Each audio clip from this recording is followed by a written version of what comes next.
Can you guys hear me yet?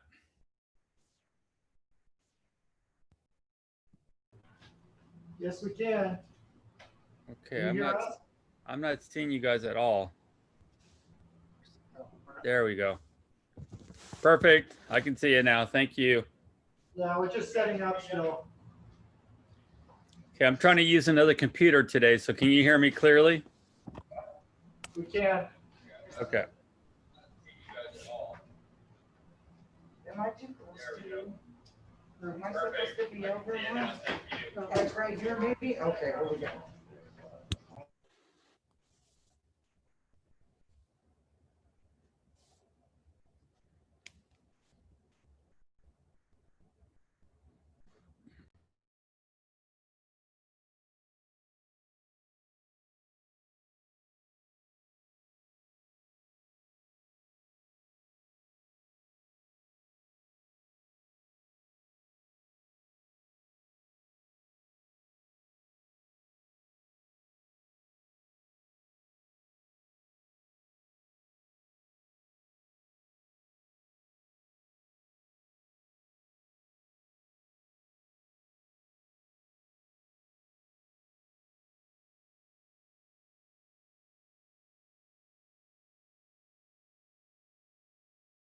Isn't there No, there isn't. I go on Janice. not where I want to be. Harry, never Janice. Just don't look at Okay. Now you're just messing with me. I only met him once, maybe twice. Kept Okay, saying, I did the six, I I wanted tried to to do the introduce six myself and encourage him. It was, I think it was actually one of the better ones. it was his. Brett, It was I heard you guys talking about Harry. So can you adjourn the meeting in memory of him tonight? Yes. You know him pretty well too. So thanks. Never Janice. That's the way, never Janice. You took writing towards place, correct? Writing, no, he took the other gentleman. Oh. No, writing sword passed away. With the guy that was before Harry in that position. You're missing it. Yeah. Well, we would have had no television. That's That's okay. No, actually, it's not. I did do my hair and everything, so. Howdy, Howdy, how's it going? peachy, just peachy. Brett, when do you want to ask about that matter?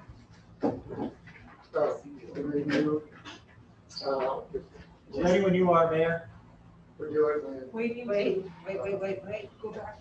Let me know when you're all ready. I started working from home, so we don't have the school. Okay. So I'll just do it right we got CPR class on Thursday. and Closed session. You guys ready? So that way. Are you all ready? Ready to go? Let me know, Christine. Okay, ready to go. Okay. This time we're going to call to order the meeting of September 21st, 2020. Before we get a motion to go to closed session, City Attorney, do you have anything you want to say?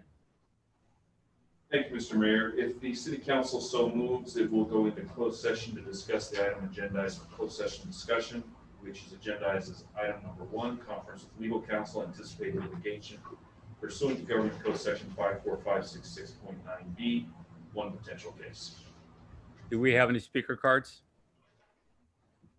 I have no speaker cards, Mr. Mayor.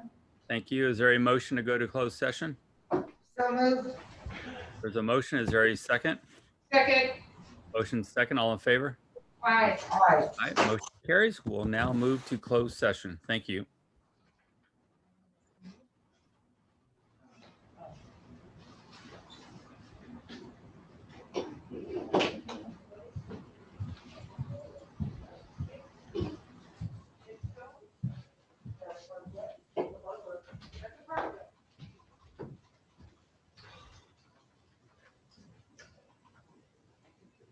You're typing in closed session. Can you share? I'm sorry.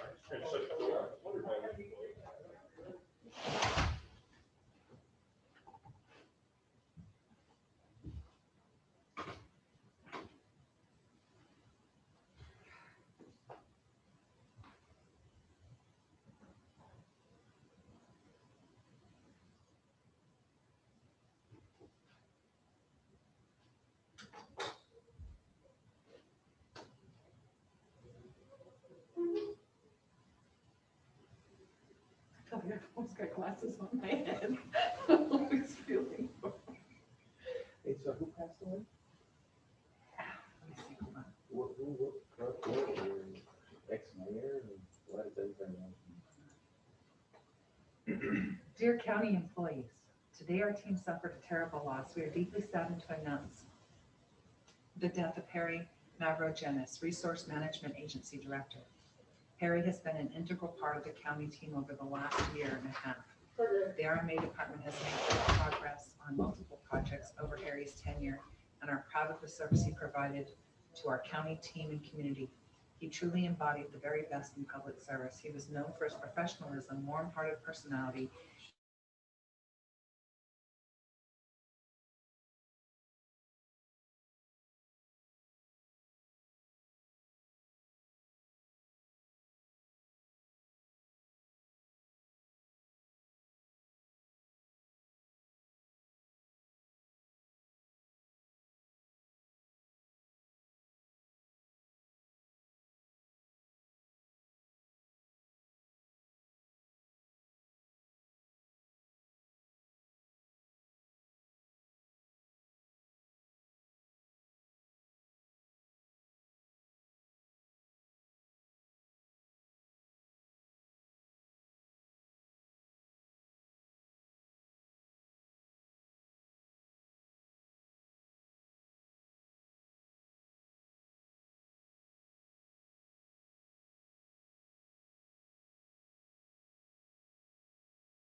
all week. I'll take, what was it too? Porsche, Audi? Bentley? Oh my God. I swear to God, I must have sent her 6 messages. Are Are you you sure? sure? And I'm just not It's kidding. not right. Like, she's the only person I remember sitting there. I do remember you sitting there. But we don't, you're just like whatever. Like, it's gotta be honored.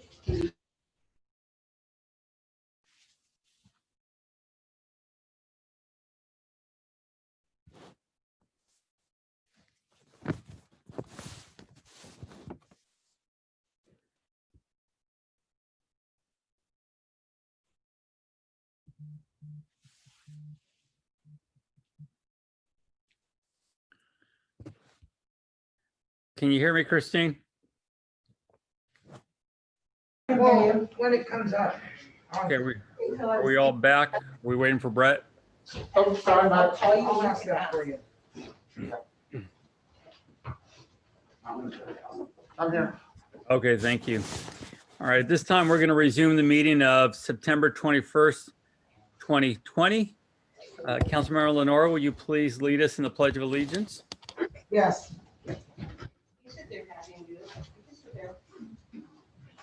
Ready, salute. I pledge allegiance to the flag of the United States of America And to the republic for which it stands, one nation, under God, indivisible, with liberty and justice for all. Thank you very much. Roll call, please. Mayor Velazquez, Here. Councilmember Lenore, Present. Councilmember Resendez, Here. Vice Mayor Spencer, Here. City Manager Miller, Here. City Attorney Epperson, Here. Interim Police Chief Reynoso. Here. Thank you. The agenda for the City of Hollister City Council regular meeting of September 21st, 2020 was posted on the bulletin board on September 16th, 2020 at 11:58 a.m. for Government Code Section 54954.2.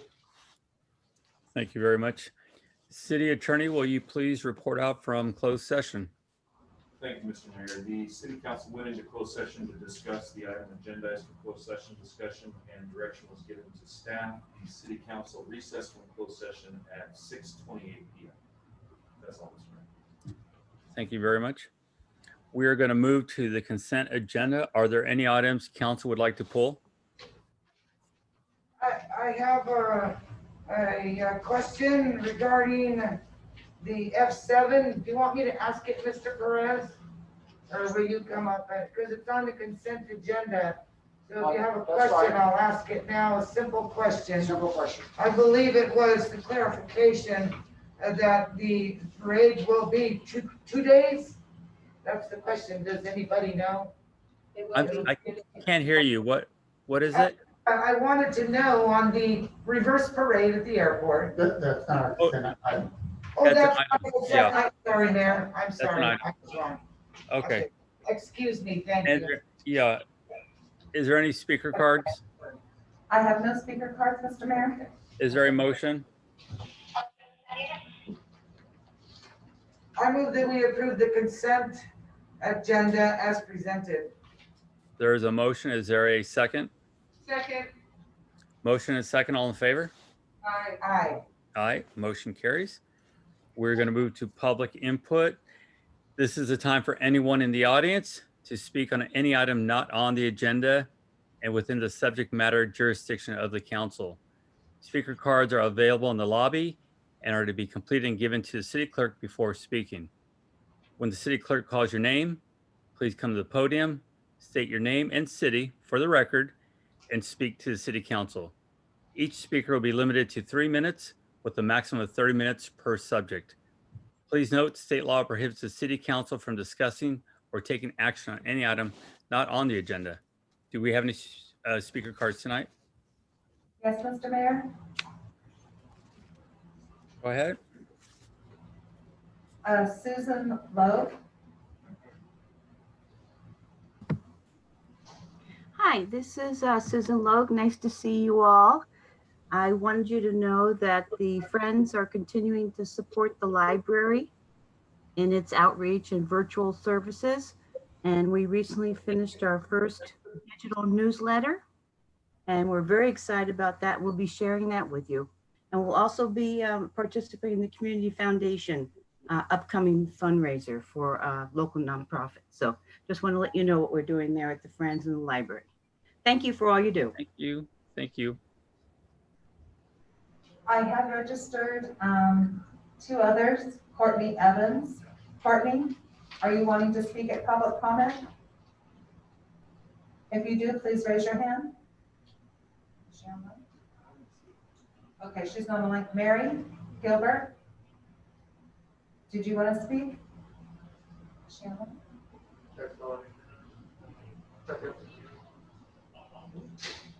Mary? Yes, go I'm line, sorry. This is Mary Gilbert. Can you hear me? Yes, we can. Okay, all right. Good evening. I am with the Executive Director of the Council of Governments, and I was here tonight. I wanted to just report on some important news that happened at our last COG board meeting last Thursday. As our partners here at the city know, we've been working with Caltrans and our local partners to develop a strategy to deliver the Highway 25 4-lane widening project. We now have funding available for the project through our Measure G program, as well as state funding. And we've been looking at solutions to make sure that we're ready to deliver the best project that we can for the community and to expedite the project schedule. So at our meeting last week, the COG board made an important decision. They reviewed alternatives that had been vetted through a team of engineers and planners and other experts in transportation to look at ways to improve on the project. They have selected an alternative that gives us the opportunity to now start moving forward more quickly on the project environmental review and design. And just briefly, the alternatives that were chosen are to emphasize the interchange at Highway 156 and Highway 25 as being our first primary order of work on the project, as well as the section of highway from San Felipe Road in Hollister to the northward to the interchange. So we will be taking steps now to have an agreement finalized with Caltrans that gets us moving forward on the environmental review for the project and gets us closer to fully funding it over the next several years. So I just wanted to report on that. It was really exciting news, and we're also working on a ribbon cutting for this stage of the work. So we'll be sending out invitations to the City Council for that as well. So thank you for your time tonight. Thank you so much for the update. I have no more speakers for public comment, Mr. Mayor. Thank you. We're going to move to item D1, City Manager's Report. Nothing to report at this time. D2, Training. Nothing to report at this time. We have Tina Garza who wishes to speak on that. Sorry about that. Tina, please go ahead. Good evening, Mayor Velasquez and City Council members. Tina Garza, Recreation Supervisor. On Thursday, September 3rd, Recreation Coordinators Nick Marola and Armando Medina attended a virtual leadership summit with the California Parks and Recreation Society. The focus of the summit was to stay front row positive in a balcony negative world.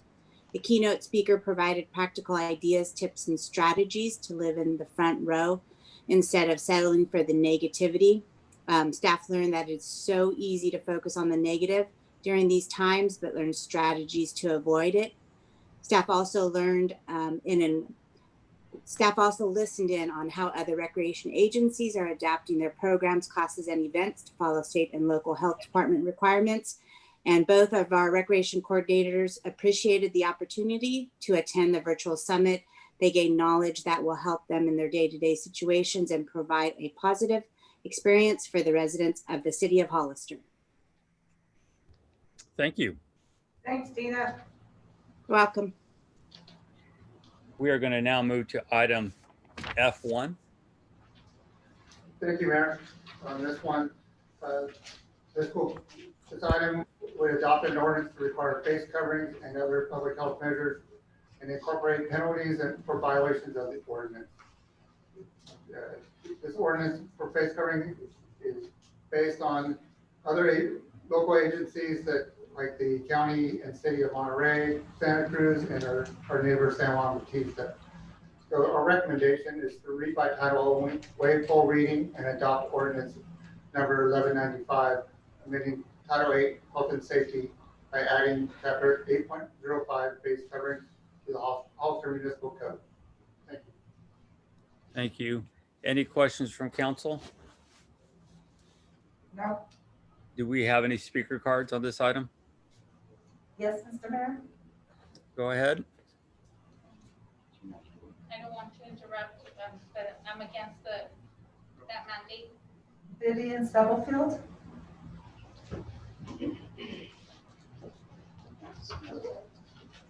If you wish to speak, fill out the speaker's card. Yes, ma'am. I am Vivian Stubblefield from Hollister, and I'm against the ordinance number 1195, the face covering. There is no pandemic, in my own opinion, and no masks. No masks are useless. No masks are useless as far as I'm concerned. There's no emergency. There is an emergency, and that's for our businesses going out of business left and right. And it's just sad to see that. I'm sure it makes some of our leaders happy, but for shame. They care more for they don't care for the people, and they're against the people, and they should be for the people. And I ask that you leaders would review your pledges when you took the office to serve the people and be for the people. Thank you. Thank you.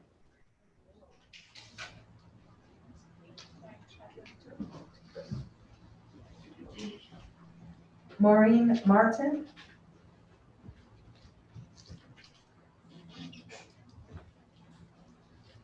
Hi, my name is Maureen Martin, Mayor Velasco and Kicks Council.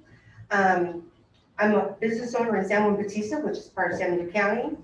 My business has been shut down since March 11th. We opened for 1 month, they shut us down again. We do all the protocols.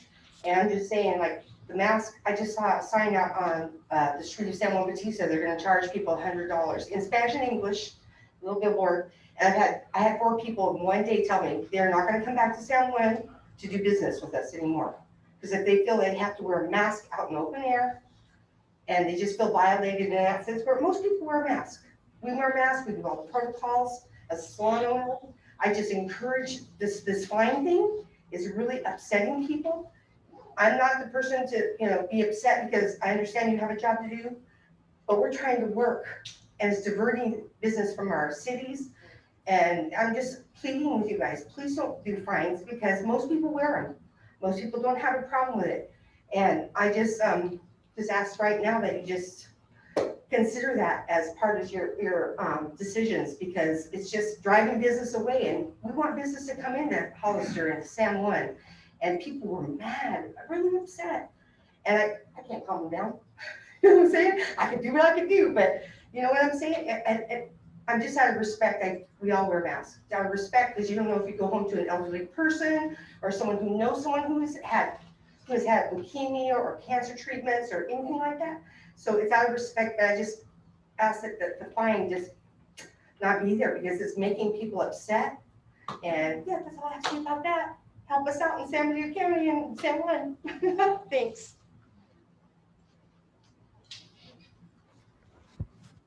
Celeste Toledo Bocanegra. Bocanero? Hi, everyone. Good evening. So I'm a citizen here. I was born and raised in Hollister. Many of you may know me just by my face, not personally know me. So I'm against the mandate. I'm also against the mask. Many of my posts on social media are against the mask. Do I wear it? Yes, because you know what? I'm a citizen who follows the law. So knowing that following the law is what I do, I'm for going into the store wearing my mask to get my essentials, but I'm not for wearing the mask in public while I'm out jogging. I also have health condition, which I won't disclose, but it makes it hard for me to breathe at times. So interrupts my health as well wearing my mask. I want to be able to breathe fresh air, especially if I'm outside. And I don't want to go to the doctor and get a paper that says whatever, just to have proof that I'm not able to wear a mask. So I don't agree with the mandate. I do travel to Monterey often. It's one of my favorite places to be. I don't wear the mask. I get there, I wear the mask to go into the ward, get my food, and get out. I do speak to the transients there. They even say it themselves.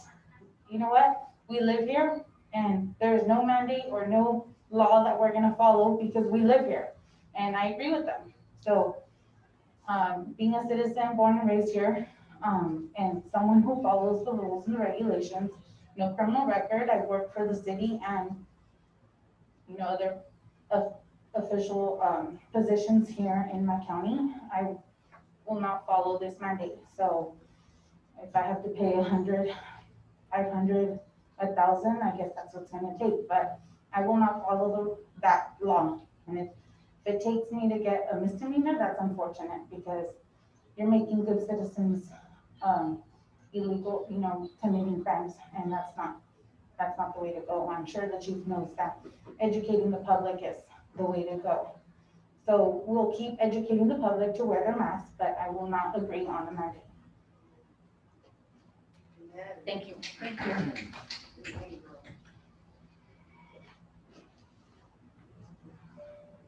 Patty Spears?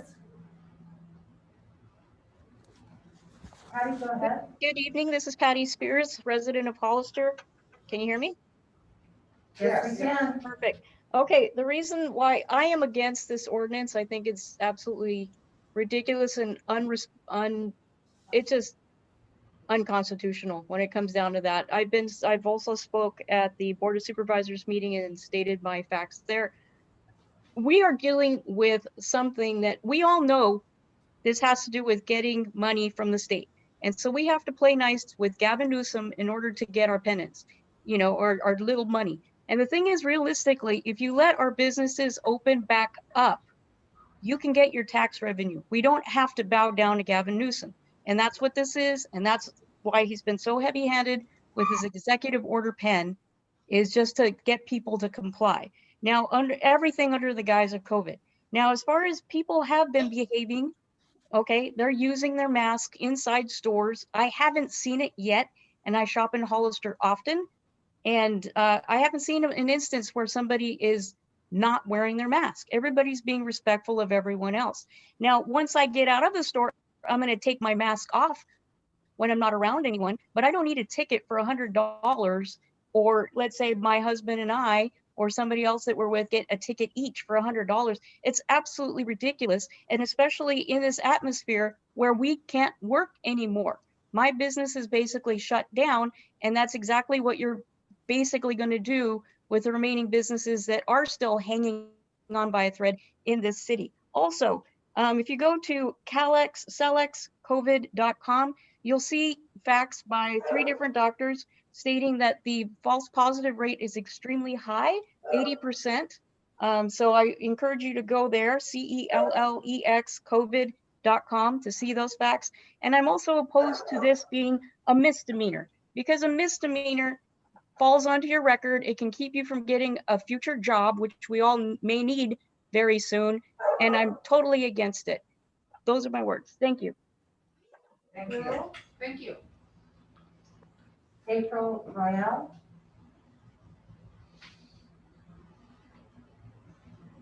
Hi. Hi. My name is April Rail. I'm a resident in San Benito County. Can you hear me? Yes, we can. Okay. I'm against mandating masks. I believe that masks encourage a false sense of security and cause division in the community. There's a very common misconception that all people have to wear masks. There is not a mandate on a federal or state level, only a recommendation. For some, wearing a mask is not possible. For this part of the population, it is already extremely difficult to go out in public without a mask. We have all seen the viral videos of people being verbally and sometimes physically attacked in stores. And what's worse is that this policing amongst civilians is being heavily encouraged on social media. Mandating masks and handing out fines will only encourage this behavior. If masks were as effective as we're treating them to be, every state would already have a mandate. This should not be a county decision. I urge you to vote no on this mandate. Thank you. Thank you.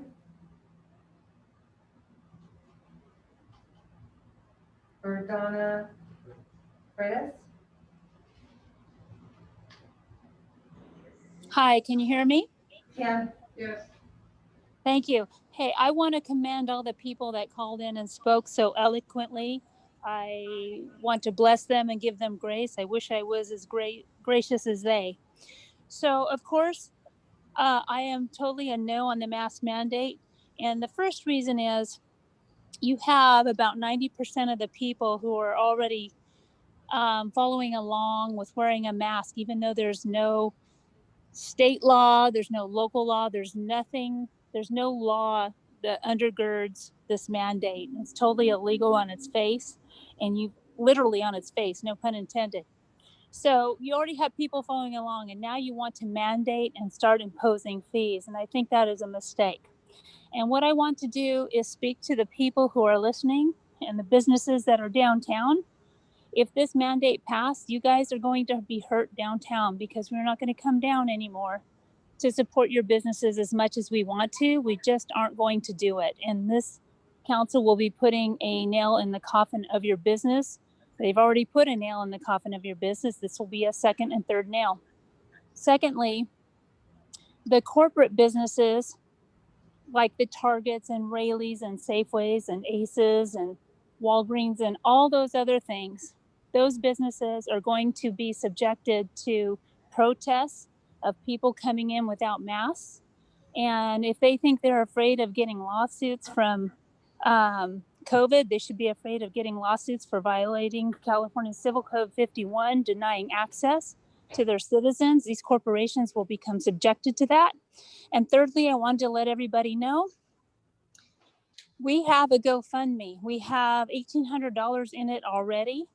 And anybody that gets a citation, instead of paying a citation, they're welcome to donate to our fund. And we will be seeking recourse from our local officials. So if we can get 1,000 citizens in San Benito County to each put in $10, that is $10,000, and we'll go from there. I think we can do it. So anyway, I just wanted to speak to the people. I'm not interested in speaking to the city council because I don't think they can be reasoned with at this point. Thank you. Yeah! Open SBC, baby! Ryan Jones?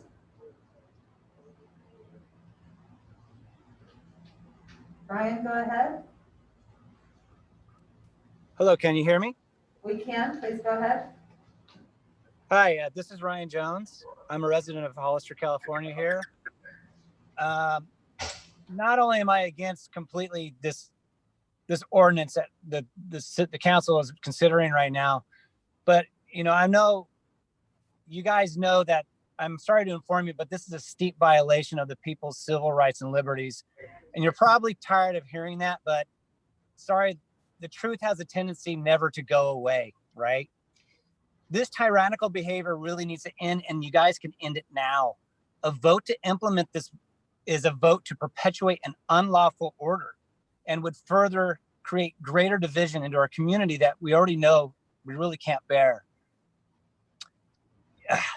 This would not only and does not solve anything, period. It really doesn't. It doesn't solve anything, you guys. And I'm sorry, you will be held liable for this. And I want everybody sitting here right now, ask yourselves, what will this really accomplish? Truly, what will it? Are you going to fine, even arrest good standing citizens? The state just released 18,000 prisoners from the jails of California alone because of COVID concerns, which is ridiculous. So what are we going to do? Fill these jails back up with people who either can't wear a mask because of religious beliefs or physical reasons, which no one fails to ask. And that would be an actual interesting irony, right? I mean, think about that. How do you plan to enforce such a thing? Do you have the time? Do you have the energy? Where are the resources? Well, I guess we know the resources. We're going to turn the citizens on each other, right? That's always great. Do you want a police state? Because that's what is becoming here. And be careful what we invite into our community, you guys. As I mentioned, this is a steep violation that is a tough slope to get off once you start walking on it. So all of you know that such an ordinance is completely illegal to enforce onto the people and is also discrimination of its worst kind. I highly recommend that this gets removed, absolutely removed, and never to return. It is time to show true innovative leadership, and now is time to be those people. We are not to follow King Newsom, who will only be remembered for violating the people and acting criminally. He will eventually be moving and forgetting about what he did to California soon enough. Do you want your name on that train as well? So all I say is let's go forward together. Let's pioneer the trail back to a place that's waiting for us, a place of prosperity, harmony for all.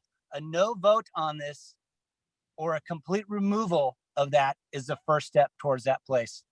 Thank you.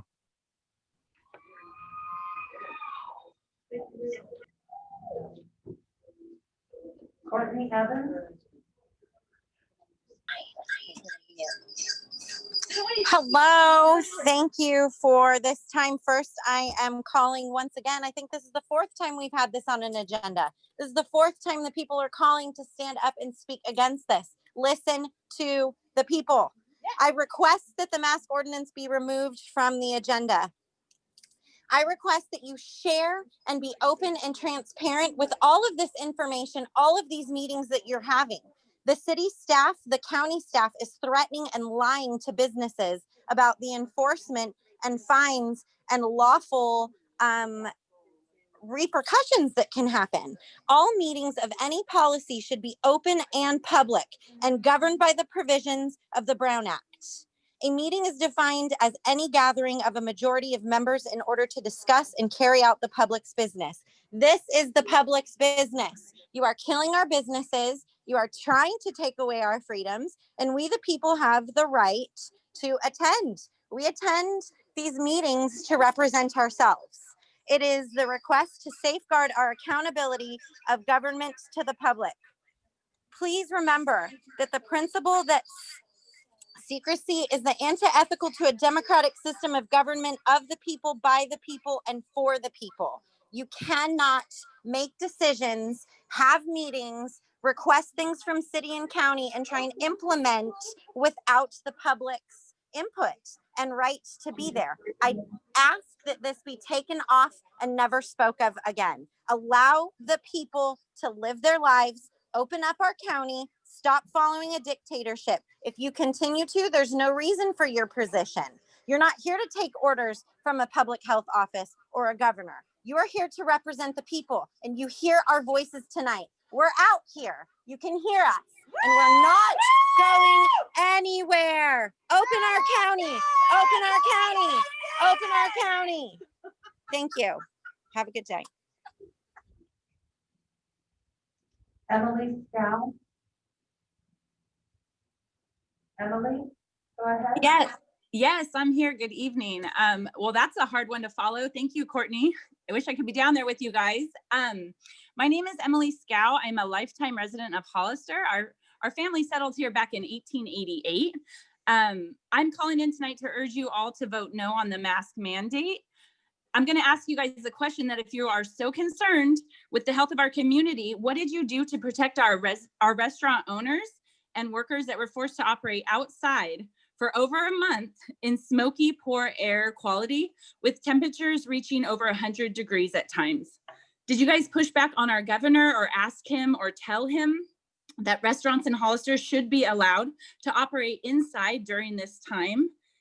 Think about that. Workers forced to wear a mask outside in poor air quality, in the smoke and the heat in order to provide for their families, and many of which were afraid to speak up because they don't want to lose their jobs.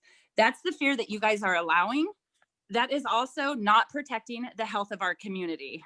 They can operate indoors safely, they can follow guidelines, but you guys are not pushing back on our governor The president himself said on Tuesday that he does not understand why states such as California and New York are not opening up and also when he was asked if he would mandate a mask order, he said absolutely not. You guys are killing our small businesses. I have personally talked to over 30 restaurant workers that have been in tears, that have been crying because of the conditions that they are forced to work in outside in a hot parking lot. And now you're wanting to enforce a mask mandate. I agree with the woman that spoke earlier about driving people away. When I found out San Juan had a mask mandate that I had to put a mask on just to walk down the street, I said, absolutely not. We are not going down there to eat. That's ridiculous. So I just say vote no on this. We are the people that voted you guys into office to be our voice. And we, the people, are saying no. We oppose this mask mandate.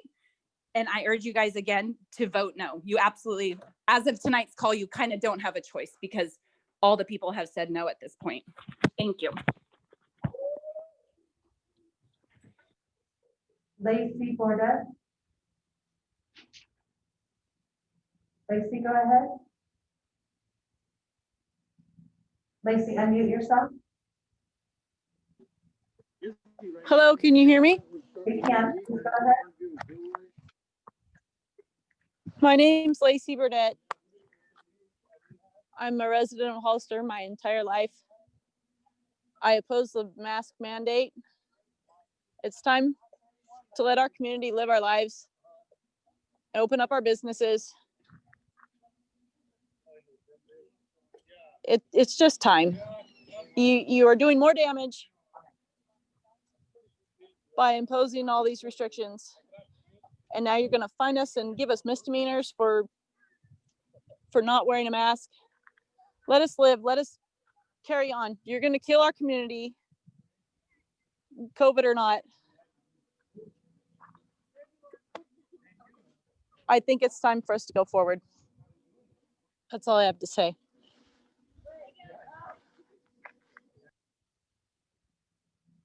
Anna Tucker. Hi, can you hear me? We can. Go ahead.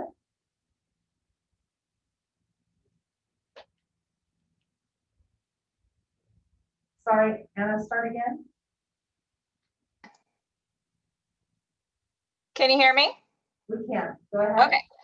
I'm a teacher of 14 years. I am now a homeschool mom of 6 little children. I oppose the mask mandate. I think it is too much government control with too little logic. You can't stand so firm on a mandate like this when there isn't enough science or logic to back it up. For example, the CDC on their own website came out with this, and I quote, "Cloth masks that are used to slow the spread of COVID-19 offer little protection against wildfire smoke. They do not catch the small particles found in wildfire smoke that can harm your health. Limit your outside time, blah, blah, blah." Did you know that wildfire smoke are bigger than virus particles? So basically the CDC is saying that the masks do nothing against smoke. Oh, but they do so much against COVID. It makes no logical sense. So just look at the logic. There is no logic. There is no truth. And there's so much scientific evidence to show that masks do absolutely nothing. And to kill businesses and draw people away from your community when you don't have 100% logic on reasoning behind it, makes no sense. Another example of no logic is if the other day I went into the store and one of my kids forgot his mask, the other one's wearing a bandana. So the kid who forgot his mask put his shirt up over his nose, right? And I was told that was unacceptable. We would have to leave the store. What logic is that? How is a t-shirt so much worse than a bandana? It doesn't make any sense. There is no logic in this. If you are playing football for a college team right now, if you're tackling each other and smothering each other, you don't have to be wearing a mask. But the second you walk off onto the sidelines, you have to have your mask on. Can you explain the logic to me? when you're not tackling each other. And also you've been tested 3, 4, 5 times for COVID that week, but you still have to wear a mask. It makes absolutely no logical sense. And you can't push forward a mandate or a law without any logic to back it whatsoever. Also, people are not washing their hands. They're not changing out their masks. You have to wash your hands for 20 seconds before you even touch your mask. Do you even know anyone who's done that? Can anyone in this room raise their hand and say that they don't touch their mask? No. So what is the point of your mask if it's not healthy, clean, and safe? It's not doing anything for your health, and yet you're willing to force all citizens to wear it outside. My last example is this. I went to Monterey to go play Frisbee golf with my family in the middle of nowhere, okay? We were probably 10 miles from another human being, and we were not wearing a mask. And we Thank were— you, Nancy, your time is up. Thank you. Brianna Monk.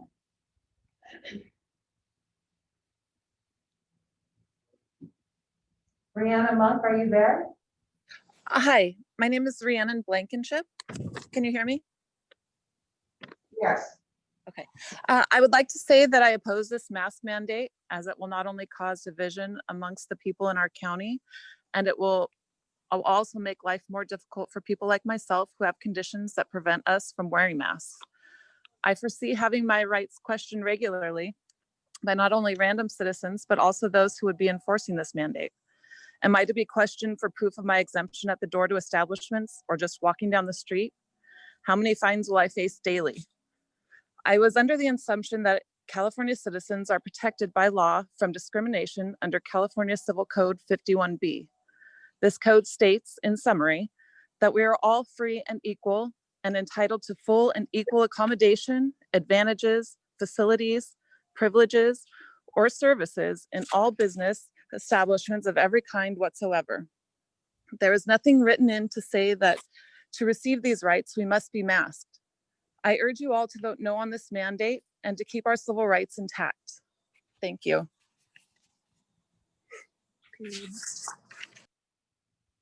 Olivia Morgan. Hello, good evening.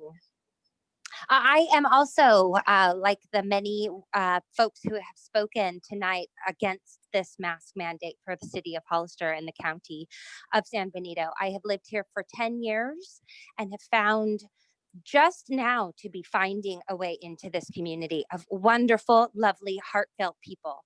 Wearing masks makes for self-righteousness, makes for people to be scared of others, and it is utmost of importance to show our community who we are as happy, wonderful, happy people with smiles on our face. This mask mandate is unnecessary. The chances of dying from COVID are very small, that continue to dwindle nearly every day. So this is a power grab from our state that is trickling through our community.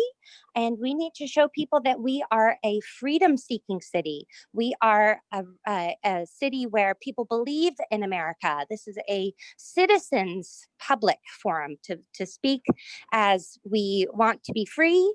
And thank you very much. Have a nice night.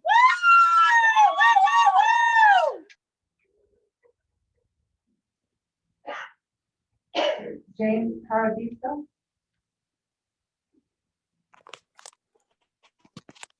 Yeah, hi, this is James Paradiso. Can you hear me?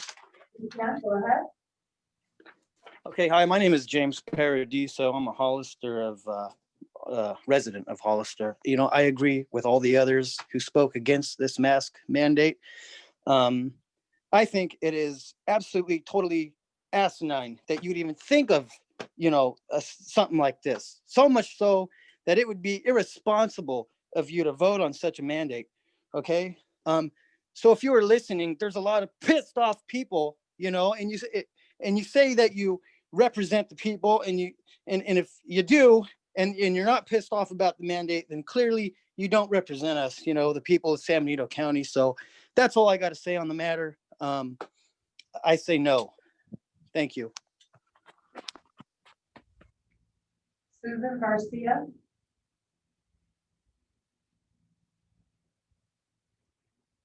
Suzanne Garcia. Yeah, there. Hello. We can hear you. Go ahead. So I oppose the mask mandate. I'm opposed to it for various reasons. Since when did a mask replace our immune system? A robust immune system is basically what stops pandemics, not a mask.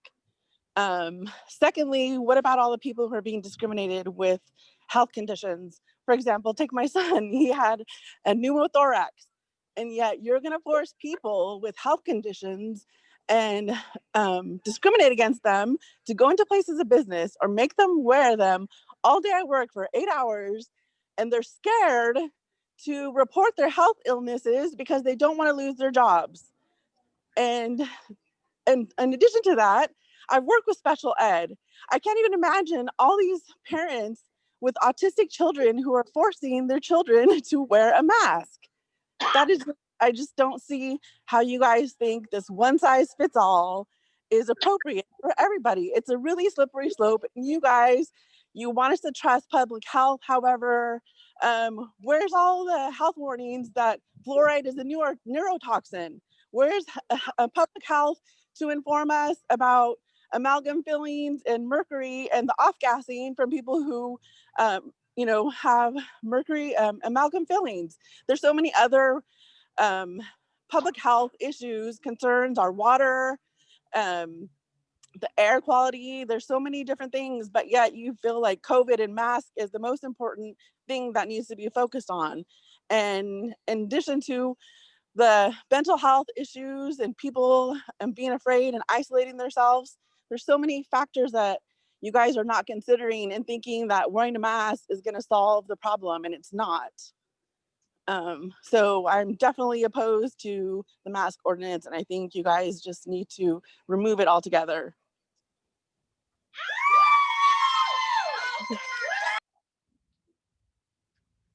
Kayla Kenny. Kayla, go ahead. Yes, hi there. Can you hear me? We can. Go ahead. Oh, all right. Good evening. I'm a resident of Hollister, and I've lived here for 6 years, and I have always raved about the community here and how much I love it. And I have been just so joyful in living here, and it's changed dramatically. And I'm sure people can say that everywhere they live, but I just expected differently from our rural county. And to think that we need to force masks on every individual, it's just unheard of. It's sad. I mean, I hear people cheering, and like, for me, I'm almost in tears because I just can't believe this is where we are at as a people in general for all of America. But right here in our town, it's just so unexpected. To think that we would fine people for not having their mask, this is just going to cause so much division. I've already heard of so many friends and family leaving California.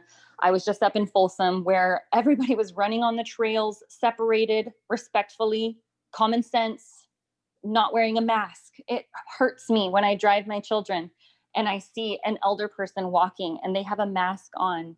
Does that not hurt any of you? I mean, I don't know how nobody else sees this. An older person walking uphill with a mask on, probably because they're afraid that either somebody's going to shame them, or maybe they even think there's a citation waiting for them around the corner. We can't be living this way. I miss so much the joy that this community used to have. I personally am a stay-at-home mom of 4 kids, and going to the store literally was a vacation for me. Now it's not at all. I mean, I used to enjoy speaking with others at the store, and everything has changed. And I think that you guys have a position to make a really great difference, to stand up for what is right. And I just hope that you do. I hope that something tugs at your heart tonight, and that you would see the need that needs to be done here. That's all I have to say. I oppose the mandate, if that wasn't clear. Thank you. Susan Love. Susan, go ahead. Yeah, hi, this is Susan Logue. I'm a Hollister resident. I fully support the science behind mask wearing with social distancing as being a way to protect others and ourselves. It's important to respect those in need of protection due to their specific health concerns. So I support a mask mandate. However, instead of a fine, I would request the people who are in charge would offer masks to those who can't follow or not able to follow the mandate. The science from the 1918 pandemic clearly shows us that masks work. But I'd really ask not for a fine, but instead to maybe offer a mask. And if the person can't wear the mask, please show some reason why, as there are, valid reasons why someone might not be able to. I really think this is just temporary until we reach the other side of this terrible pandemic. And I think that people in the community love it here, as we all do. And we can be a healthy, social community for us all. But masks are really necessary for us all to live. Citations are not the answer, but discussion with others and offering a solution to them is. Thank you so much for your time. Kevin Barcelos. Kevin, go ahead. Hi, Kevin Barcelos from Hollister. Just wanted to speak in favor of the mandate. I've been speaking at various board meetings since the pandemic started, and we hear the same crowd of folks that show up to those meetings every couple of weeks that have shown up tonight. It's an extremely loud minority of folks that are fighting, what is a very basic common sense mitigation for the pandemic. For those that are worried about businesses, the way to get businesses open and get people kind of, back to their old habits is by knocking down the transmission of the virus in the community. And the best way to do that is by everybody wearing a mask. And if we don't have a mandate with some teeth in enforcement, the signaling to the rest of the community is that you're not really serious about it. So I would strongly encourage the council to vote in favor of the ordinance today. And again, we want to all get pushing in the same direction and bring transmission down so that we can get our kids back to school, get businesses operating, at close to the level that they were pre-pandemic, and we save the vulnerable populations. We've just seen over the last few days 9 new people in the hospital.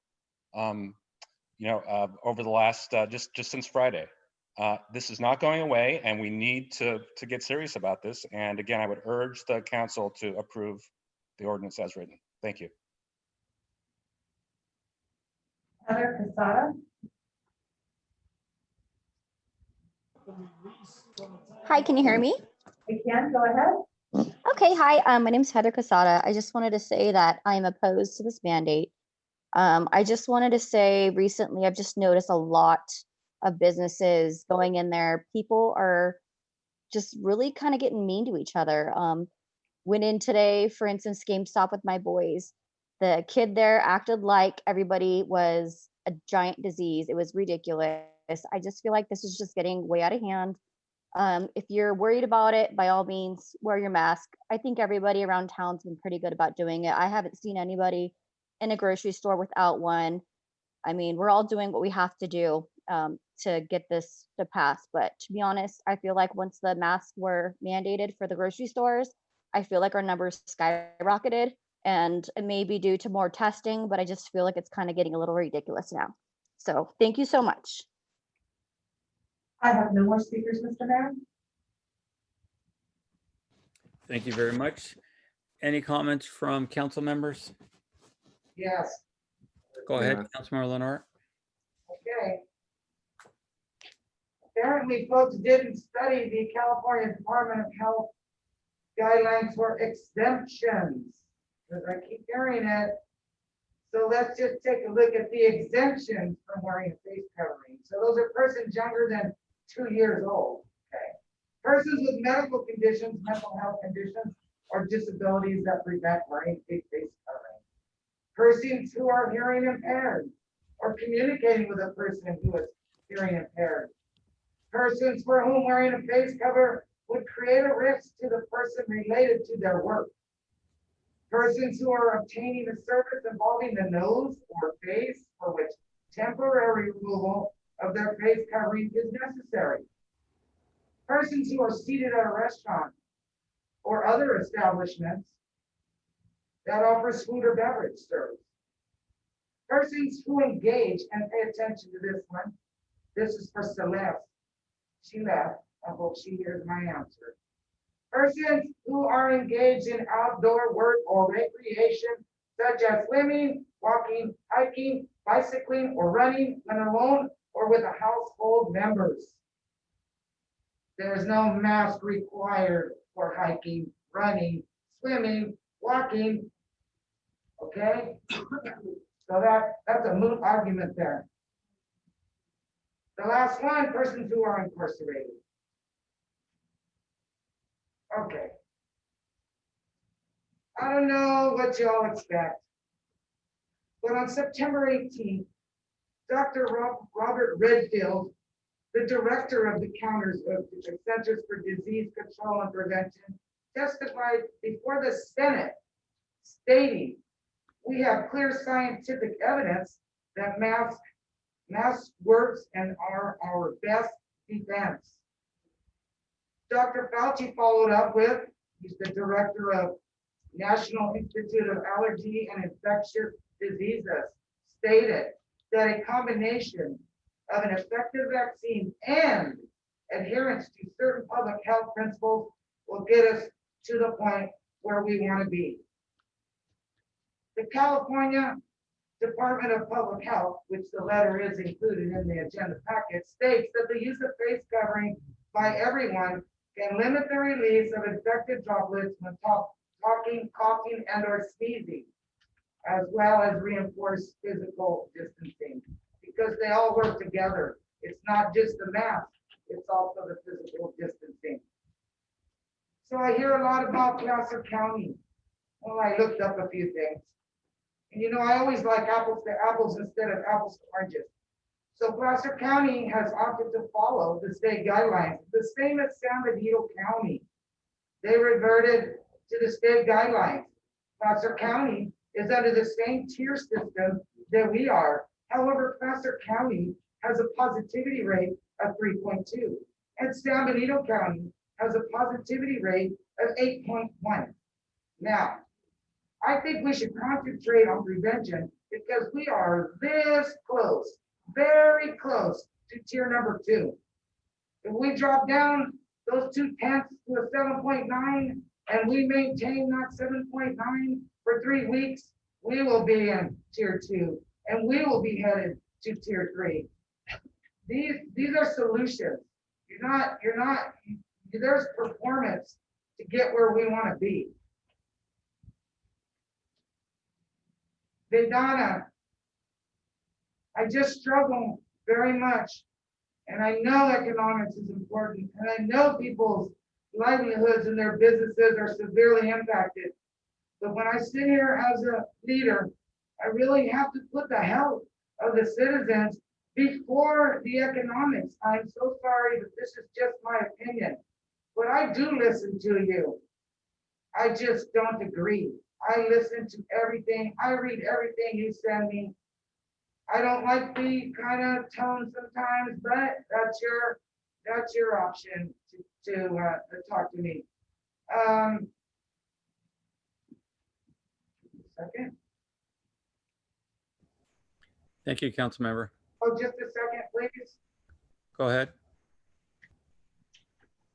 The answer to lowering the positivity rate to get the mask off our face is more people testing. This thing where people think, oh, we shouldn't test. Well, that's the problem. You need more people to test negative to lower that positivity rate. That's how you lower it, to get the people that aren't sick to test. So I really encourage everybody to test, because maybe all of you folks that are hopefully negative will lower that positivity rate.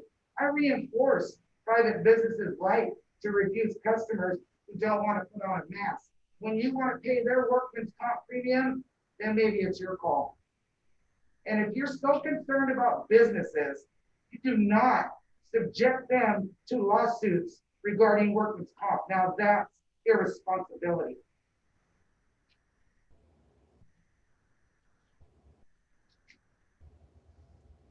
Unfortunately, people do not always follow laws, ordinances that are enacted. And I see folks, you know, and again, I'm not after those couple of folks that are walking down a sidewalk and they're exempt, number 7 exemption. But I could feel it. And I know people want to take those masks off. But you know, sometimes you got to do what you don't want to do. And that's why we have fines for speeding and shoplifting. And anytime you break the law, it's usually associated with a fine. Education is a great tool, but sometimes it's not the only tool. And it's not an effective tool if people are not going to be reasonable. To say that there's no pandemic, you lost me right there. To say there's no 200,000 deaths. And you know what, folks? I hope your Nana or your Nanu don't get sick with their underlying diabetes and get the COVID and die. Because this thing that we have about so cavalier saying they have underlying conditions, guess what? They were living with their heart disease. They were living with their diabetes. They were living with their ailments, but now they're dead because COVID. So I don't like that flippant thing when people say that. I hope that we can come together as a community and work this COVID thing out together. I'm sorry, I have to lead in the best way with scientific information. Thank you, Mr. Mayor, for allowing me to speak. Thank you, Councilmember Lenore. Mr. Mayor, I'm sorry to interrupt, but we do have another person online and a person who walked in to speak. So if I could please just read this real quickly. For public input, it was a time for anyone in the audience to speak. I'm sorry, on this particular matter, we could speak, each speaker has 3 minutes with a maximum of 30 minutes per subject. So we have gone over 30 minutes for this unless council would like to allow the two, one walked in and one is still online that wants to speak. It's up to the council. I say yes. I never want to prohibit anybody from speaking. Okay, I'm on board. Shall I do that now? go ahead. Loretta Avina. Loretta, please go ahead.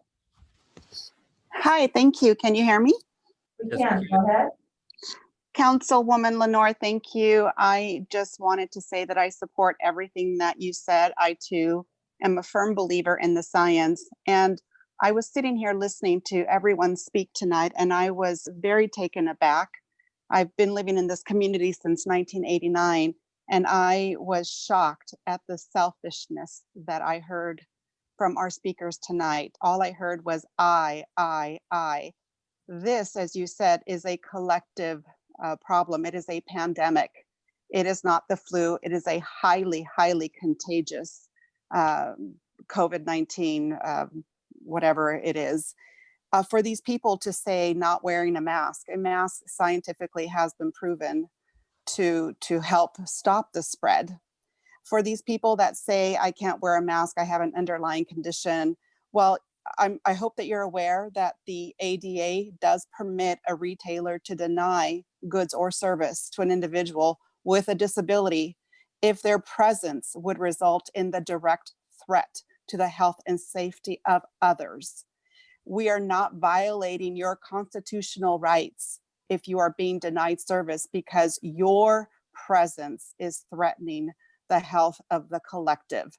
And that's what it's all about. It's the needs of the many outweigh the needs of the few. And it is the few that do not believe in wearing masks. It is highly irresponsible of you to say that. And I was very surprised that I heard a teacher or a former teacher here saying that she does not believe in wearing a mask. Well, I'm glad that she's not teaching my children because that is not a critical way of thinking. It's about protecting others. Protecting our grandparents, our mothers, our fathers. And like you said, Councilwoman Lenore, it is about working together as a community. I'm not sure that I support fining people, but once I heard about all of the exceptions where you don't have to wear a mask while you're running and swimming and biking, etc., then yeah, you know what? If an individual makes the decision of not wearing a mask, specifically when you are going into a business, then fine them. And for those people, there was one individual that said, oh, I was in San Juan Bautista and I found out that I needed to wear a mask and I didn't want to walk down there to go eat dinner. Well, shame on you. That is the selfishness that I was referring to. I make a purpose of trying to support 1 to 2 restaurants a week, whether it's in San Juan or in Hollister, and I will wear a mask wherever I need to wear one to support those businesses, because that is the responsible thing to do. And as you said, this too shall pass, but we must do it all together. Thank you for allowing me to speak.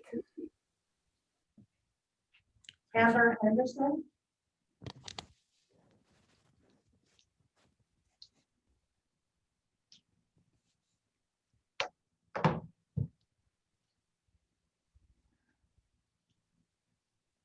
My name is Amber Henderson. As stated, I came here in person, and I know that most people can hear me, but they can't see me. I'm not wearing a mask. There's a reason for that. What I came here to speak about is the enforceability of this ordinance. As the previous speaker stated, there's a federal and state ADA in place. The California law protects people from being discriminated against. I understand. I read this ordinance today. It states that there are exemptions. I want to point out a few things. Just getting into this building was extremely difficult.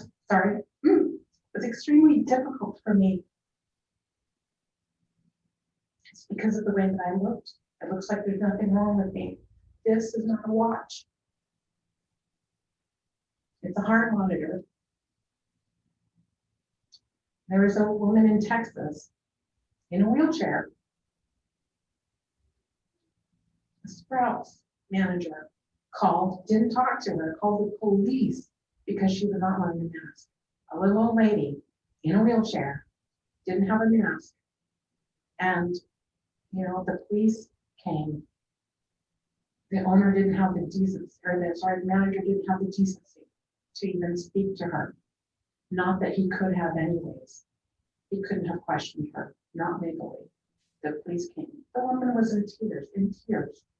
Someone's grandmother, made you cry. You know what? It's stressful enough for me to go out. Sometimes I can wear a mask, sometimes I can't. I am grateful for people who are trained properly to not discriminate. I was able to walk into Costco one day when I could not wear a mask. Nothing. Once I got through the door, not a single person looked at me. It was very difficult for me to go in there because I could get sick, but I need to feed my family.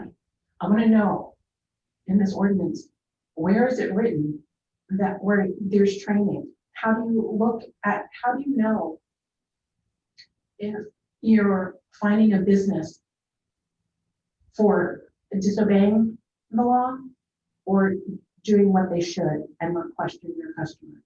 Please don't know on this. Thank you. Council, I have 2 more people. Is it okay to continue? 3 more, I'm sorry. They repeated speakers or new one? New one. That's the mayor's call. So these will be the last 3 if there's any more added. Okay, after these 3. Ben Kofi. Hello. Good evening, City Council, Mayor. I would also ask that this be removed from the agenda. I mean, you want to talk about science, but you want to neglect the mortality rate, which is very small, considering things in a emergency are classified as peril, extreme peril. I don't think that we've seen any extreme peril demonstrated in our county. Yes, unfortunately, we have seen a loss of life that takes place naturally as people live and die and the world goes around. However, to shame people for either wanting a mask or not wanting a mask, it doesn't make any group of people better than the other. Your plight on contagion is only relevant if the individual is sick, which there's no way of knowing whether somebody is sick or not. But yet you want to put a sickness on somebody so that then they have to wear a mask that's preventing said sickness from other people. But if the individual is not sick, your science is flawed. The recovery rate, the stability within the people recovering, hospitalized, you say, or just quarantined. There's many different ways to spin the jewel to see different sides, but we all want the town open. We all want people with needs to have those needs be met, whatever they are, whether they're physical or emotional or spiritual. However, there's a gap in the city where people can't go to find spiritual enlightenment or help or the laying hands on of people for healing. There's been an elimination spiritually from the power of God to heal people and for people to see that manifestation in their lives or in the lives of others. You're neglecting a whole realm of things that you don't have control over. You can't decide who went into a business or whether or not they had a health issue that prevented them from a mask. You don't have the things in place in order to citation businesses or people. And there's a list of businesses that have already been cited for masks and a whole slew of other things. But yet, was there an investigation into the people that went into the establishment and were they exempt? You don't know. You can't find out. So that's on you. Until there's a better emplacement of rule and how it's going to be set out, you have no jurisdiction, authority, or anything to pass this through. You don't work for the governor. You don't work for the planned pandemic like health organization. You work for the people of Hollister. Thank you. Peter Hernandez? Peter, go ahead. Yeah, hi. Hi, Mayor, City Council. I've spoken on this before, and I think to a certain extent, I want to frame it in a way that's going to make it a lot more relative. You know, I've heard about, from last meeting, the failed leadership of the county for trying to do this mask ordinance. And it's funny the way it was framed because it poses the question, right? So this masks by default going to create the perfect environment and the outcome that we want, right? So I guess if we live in a singular world where there's only one issue that everybody ever deals with, then you would assume that that not make sense. But we live in a world that has a whole lot of variables. And my point is I don't even have to make the argument as much as our current judicial decision by Pennsylvania federal court judge, and I've actually been having conversations with county council about this, where this judge basically clarified, because he tried to frame it as what does it mean to ultimately address the public health in a state of emergency and making sure that you're protecting public health, but nonetheless you're balancing, and I'm not even going to speak for him, I'm going to speak from his actual opinion that I've been piecing apart. And it says, in this country founded on a tradition of liberty, enshrined in our Constitution, governments, governors, and courts have grappled with how to balance the legitimate authority of public officials in a health emergency with the constitutional rights of citizens. So that basically begs the question, do we care about everything of our community, or do we just want to focus on one thing? And so it's okay, we're officially in a day, it sounds like, that we're so focused on this virus and this mask doing its job, supposedly, right? And it's okay to destroy other lives. It's okay to take people's livelihoods away from it. It's okay for businesses shut down. Hooligans just went away. There was a lot of other businesses on their way out. So it's okay to, you know, the suicide rate, it's okay to have a suicide, increasing the suicide rate. It's okay for mental health, right? And with this supposed, and it's really more like a placebo, I guess. It makes you feel good. And I've argued this before. I'm all for protecting public health. But when you're dealing with a mask that actually doesn't discourage 6 foot distancing, it actually encourages by default less than 6 foot distancing, because now all of a sudden you feel good about yourself. Hey, we can hang out with each other right next to each other because this mask is 100% foolproof. It's not true. And no one can agree with that. No one in this council room can agree with that. But that's exactly what you're doing when you're requiring people to wear masks. By default, you're forcing people to ignore 6 foot distancing. That's the reality. That's the end outcome. But again, so now back to this judge's order. He says, however good intentions, I think this is probably the biggest element. There's a lot more pieces, but he says, however good intentions toward a laudable end, which is basically good intentions, and are not alone enough to uphold government action against a constitutional challenge. Indeed, the greatest threats to our system of constitutional liberties may arise when the ends are laudable and the intent is good, especially in a time of emergency. If I could just make this. Thank you. 3 minutes are up. Roxy Montana? Roxy?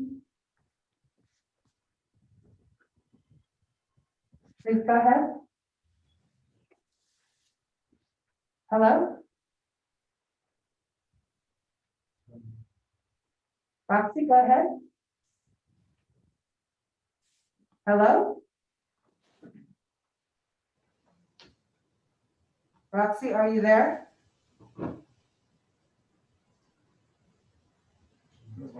Okay, we can't get her up, so I guess we're done.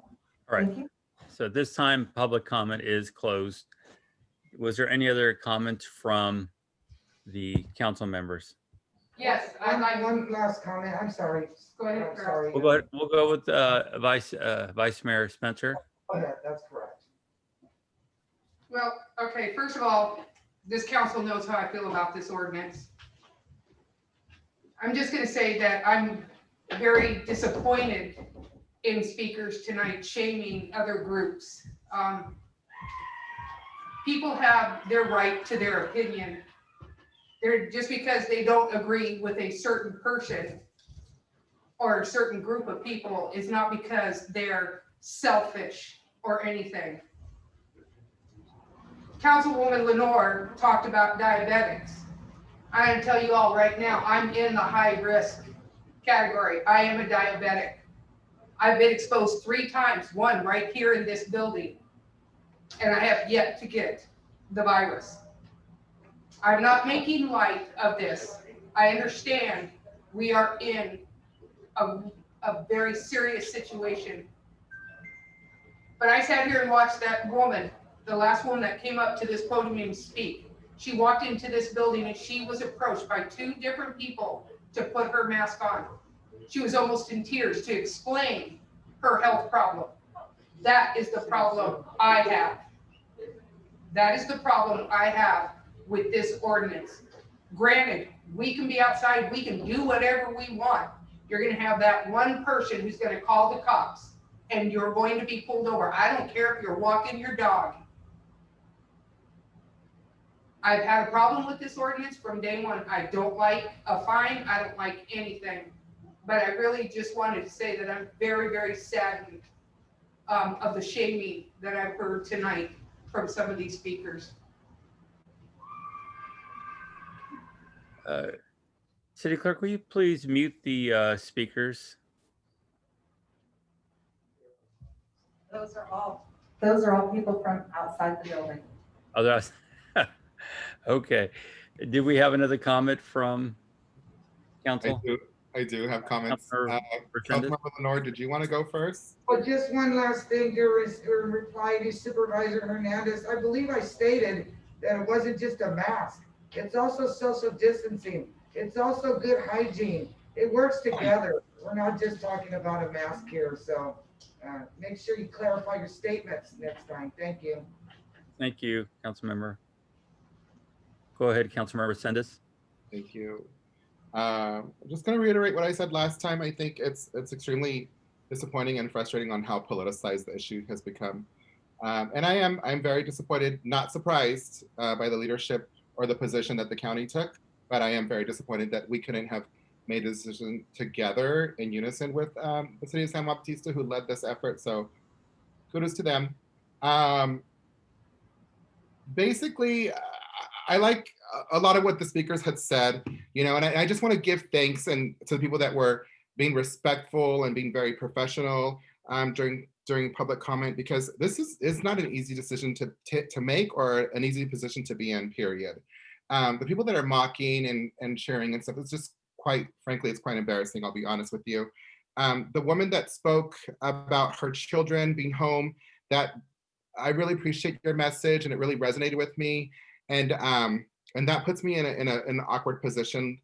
I'll be honest, I've gone back and forth with this because of those things. I really appreciate Miss Logue's statements, and I think it was very nice, but I think that there has to be some type of monetary fine associated with it if we want to enact some type of ordinance, right?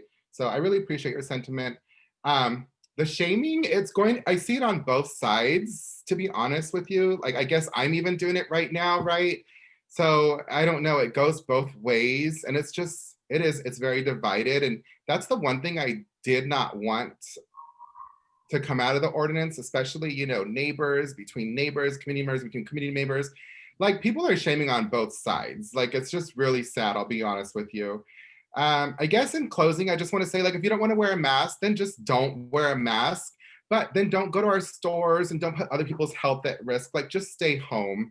If you have a serious health condition, then there are alternatives that you can take. Let's be realistic. You could have came to a Zoom, you could send someone else to a store. Like, you can't use that as I think that people use those things just because of their political beliefs, and it's not fair and it's not right. We have to side with the medical doctors and professionals on this one. I agree with, I think it was Mr. Barcelo said that it's a small minority of very loud people. We are elected to protect the general public and the majority of the population. I don't think that they believe with what this group believes. I'm sorry, I just don't agree with that. And again, it's not an easy decision to come to, but I do fully support, and I'm gonna have to back logic, you know, doctors and scientists. And I just think that not to do that is extremely reckless and irresponsible. I just gotta be very honest with you guys. So thank you everybody that was professional and courteous during speaking. I really appreciate it. Thank you very much, sir. I guess I'll close with my comments. And, you know, as was said, you know, this is, I think we can all agree on this, a crazy time in our history. Last time we saw something like this 100 years ago.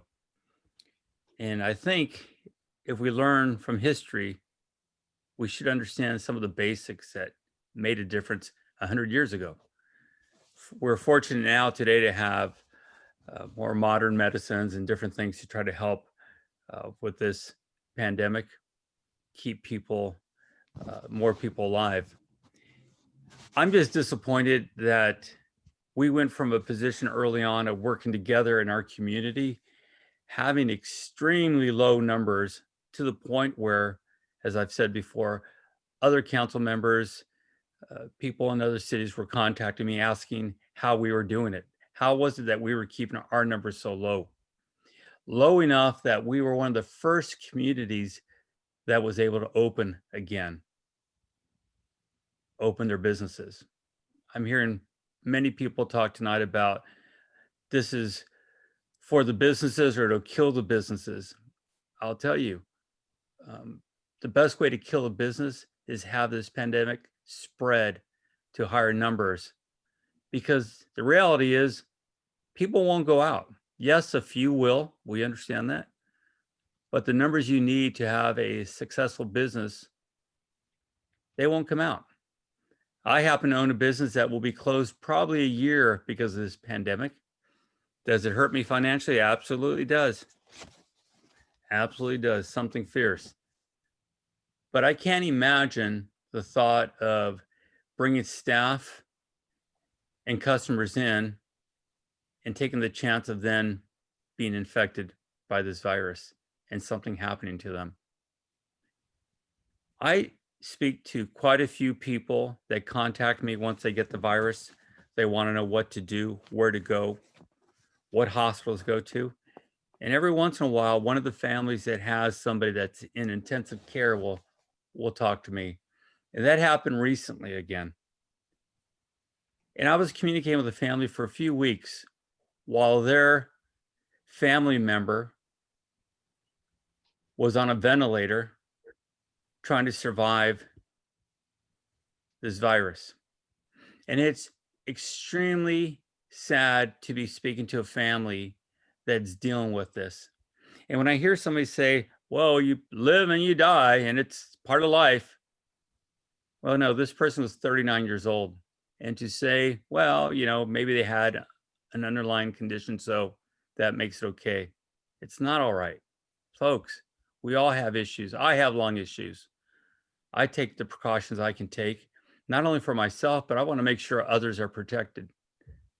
Look, this is not about wearing a mask when you're walking around the street. I don't wear one when I walk around the streets. My wife and I, we go walking every night around the neighborhoods. I don't wear a mask, but if I'm going to be around other people, I want to make sure I'm doing my part to protect them. And I want to make sure they're doing their part to protect me, because we don't know. And that's the problem with this virus. But we do know if we work together, we could actually beat this virus and be done with it and get back to a normal life, because it is hard on everyone. And we all have to understand it. It is hard on everyone. But the sooner we work together, the sooner we will get through it. This is not a punishment. This is a way to help business owners deal with some people that do not want to wear a mask. This is a way for employees to make sure their employer is requiring it so they're safer. This is not about looking over people's fences or pulling you over because you're walking your dog down the street. That's not what this is about. None of us here want to see that. What we want to see is that we're all working together. We're driving these numbers down and we're putting an end to this virus. I hope as a community, we can get to that point, and we need to get past the other emotions that are involved with this. And just remember, it is a horrible thing to hear somebody that's going through this. And when it does happen to a family member, I guarantee you the response will not be live and let die. We're better than that. We're humans that have emotions, and we should take care of one another. Thank you. With that, is there a motion on this issue? Item F1. Okay, I move that we. Excuse me. Get to the right spot. Gotta go up a little. I'm sorry, did you make a motion, Councilmember I Lund? move that we waive that we read by title only, waive the full reading and adopt ordinance number 1195, amending title 8, health and safety, adding chapter 8.05 of face coverings to the Hollister Municipal Code and adopting the California Department of Public Health guidelines for the use of face coverings to be enforceable by administrative citation. Thank you, Councilmember Lenore. There's a motion. Is there a second? I will second that motion, Mr. Mayor. There's a motion and a second. All in favor? Aye. Aye. Against? No. Motion carries 3-1. We will move on now to item F2.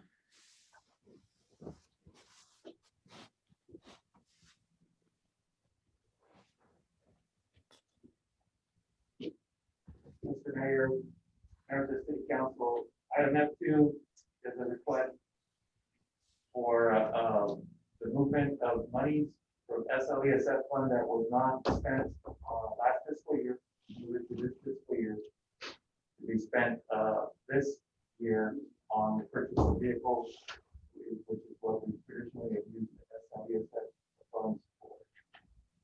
Do you have any questions? Is there any questions from council? I'm just having a really hard time hearing. I'm sorry. Maybe go to the podium or something. I'm sorry. This happened last time when you were speaking. I'm assuming it's because you're wearing a mask. I'm very sorry. Yes, can you hear me now? Can you Yes, hear the motion? yes. This ordinance is, resolution is for the movement of $32,963 that were not spent, that were budgeted last year, were not spent. And the moving of those funds to this fiscal year to be spent on equipment and mostly vehicles, which is usually what we spend the SLESF funds on. Do you have any questions? Perfect. Thank you. Any questions from council? None for me. Okay. Do we have any speaker cards?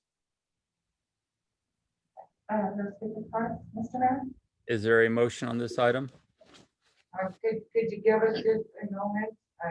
Councilmember Spencer, I just got to wait for a second. Okay. We can wait for Councilmember Spencer to come back. I think that would be right if you don't mind. No problem. Should we take a 5-minute break? You know what? Can we, why don't we, Christine is advising me to go ahead. Take a break. Oh, here she comes. All right. Sorry, I had to take a call. that's okay. And we'll take a break after, we'll take a 5-minute after this. There is a motion. Did I hear a motion?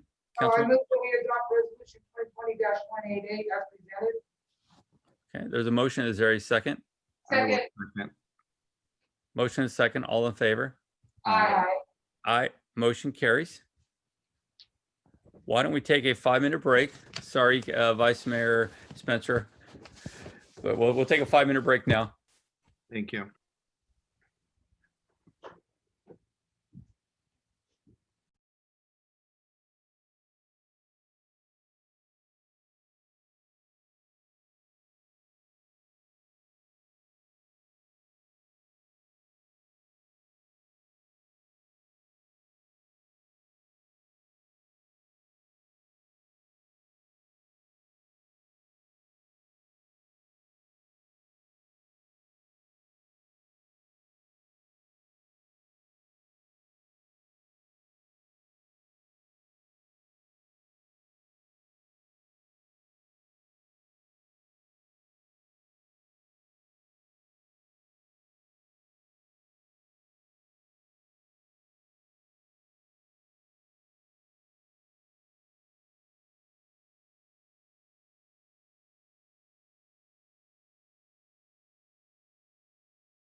Are we all back?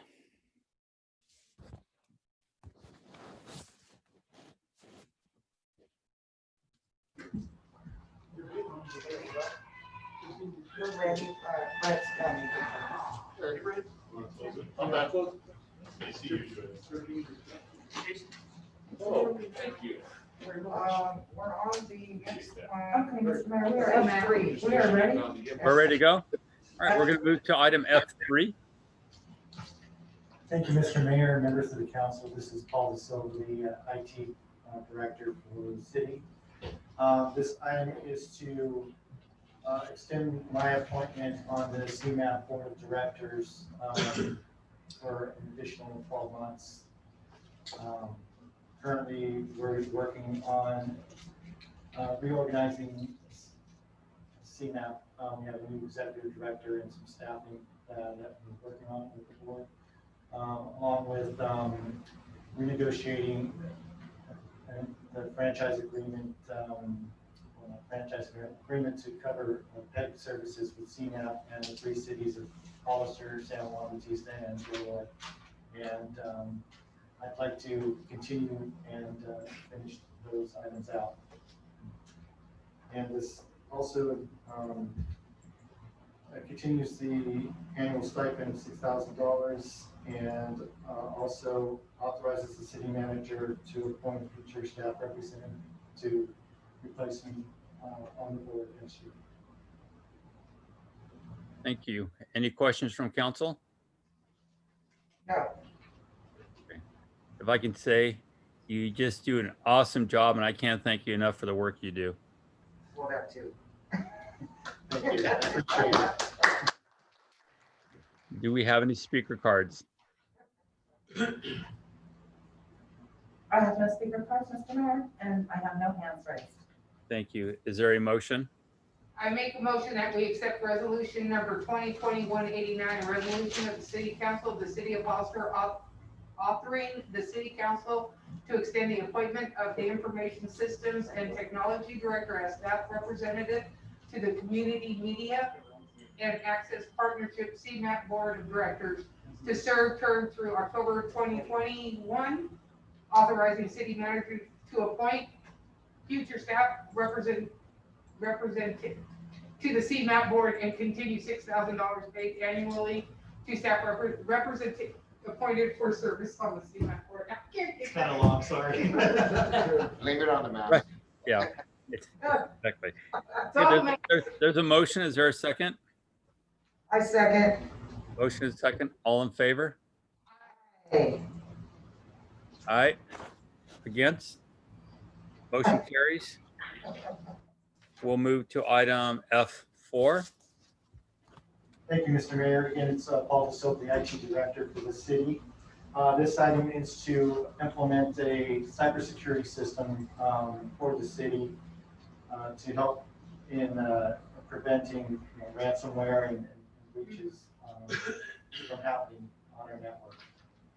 And I have budgeted about $54,000 for this system, and the system will basically scan our network and learn the normal patterns of traffic in and out of the network and across the network. And if it notices anything, an anomaly or anything kind of out of the ordinary, it notifies us. We also get notified from a team of cybersecurity experts, and will help assist us in monitoring the system. And also, there's an automated piece of it that actually, if it notices a workstation that's reaching out where it shouldn't be, it not only will it notify us and the team, but it'll also have an automated system to block that traffic from that computer from coming in and out, and data going in and out. Again, I budgeted about $54,000 for this, and I was able to get the system in at under a little over $7,200 under budget for a 48-month agreement. And this also includes a deployment of the system pretty much right away and not paying for it until January 1st of 2021. And again, it includes the automated response module, the cybersecurity team support, and 24/7 proactive threat notification. If you have any questions, Thank you. Any questions from council?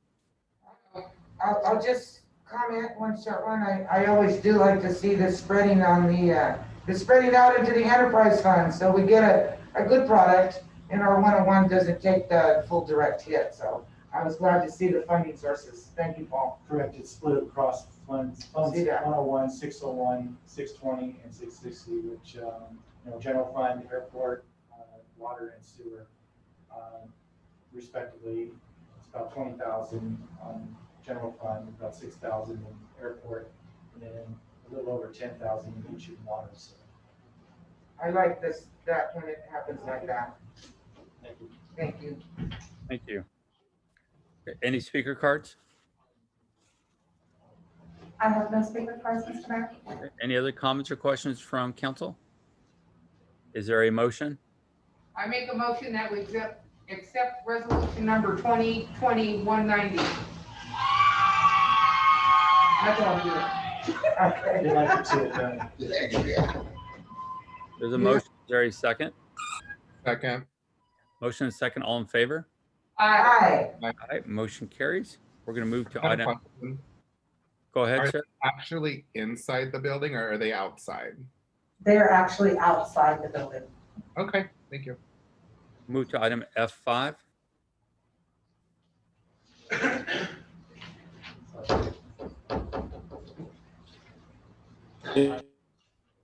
Item F5 will extend the CAL FIRE lease for the air attack base in their current location.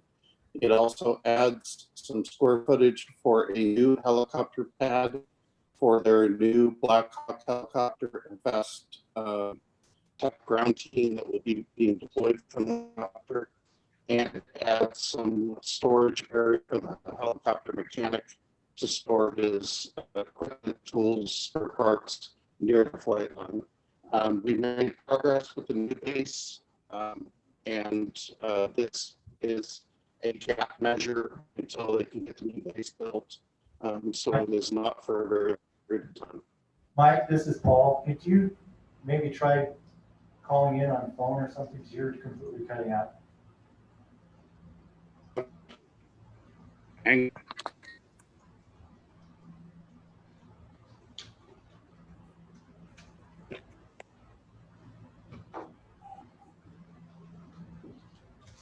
Apologize, cancel.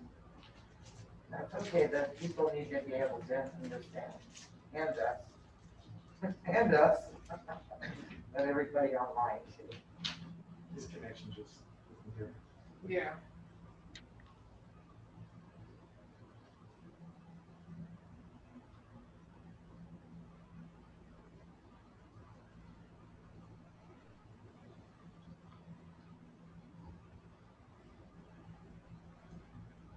So I'm doing a good job.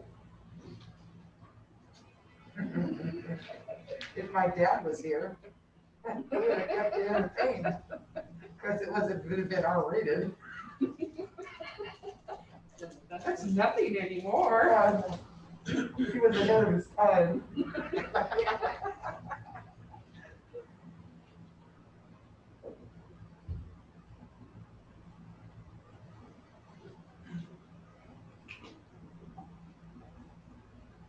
He's online. Go ahead, Mr. Chambliss. Okay, is this better, Paul? Much better. Much better, thank you. Okay, I apologize. Good evening, Mayor, Council members. Item F5 extends the lease for the CAL FIRE air attack base in their current location. It adds some land so that they can build a new helipad for the new Black Hawk helicopter that they're adding to their capabilities.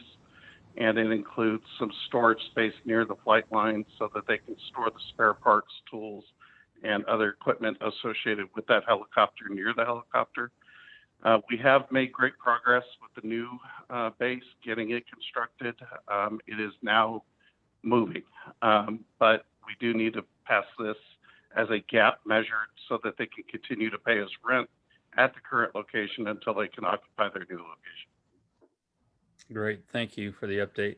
Is there any questions from council? No, no. Any speaker cards on this item? I have no speaker cards, Mr. Mayor. Thank you. Is there a motion?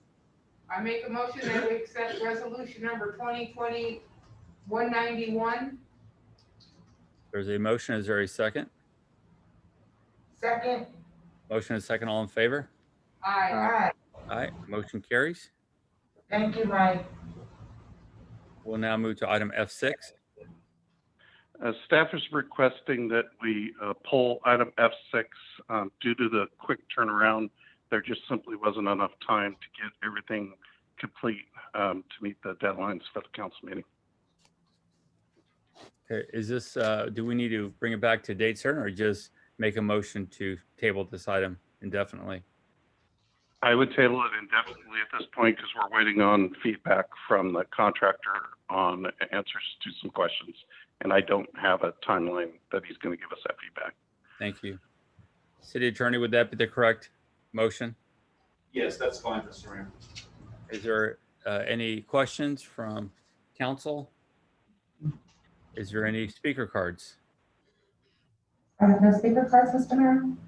Is there a motion to table this item indefinitely? I'll move we that we table table this resolution until number indefinitely. 2020-192 indefinitely. May I ask that we withdraw?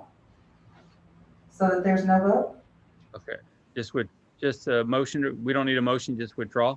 A consensus to agree? Yeah. Yeah, Mr. Withdraw. yeah. Okay, withdraw. And withdraw. And I'm sorry, did that need a vote, City Attorney, or no? No, that's Okay. fine. Census is fine. Thank you. Thank you. We're going to move to Thank you. item F7. Okay, thank you. Aaron? So, this resolution would authorize a public assembly permit at the City of Hollister Municipal Airport for the Hollister Downtown Association for a Lights On Celebration Reverse Parade on November 28th and 29th, 2020, from 5:30 p.m. to 8 p.m. This event will be free of charge to the public. And I would like to introduce Omar Rosa from HDA to say a few words on it. Thank you. I couldn't remember who he was, but I knew it was somebody. Okay, good evening, Mayor and Council. We are proposing, the Hollister Downtown Association is proposing a reverse parade for the Lights On celebration this year.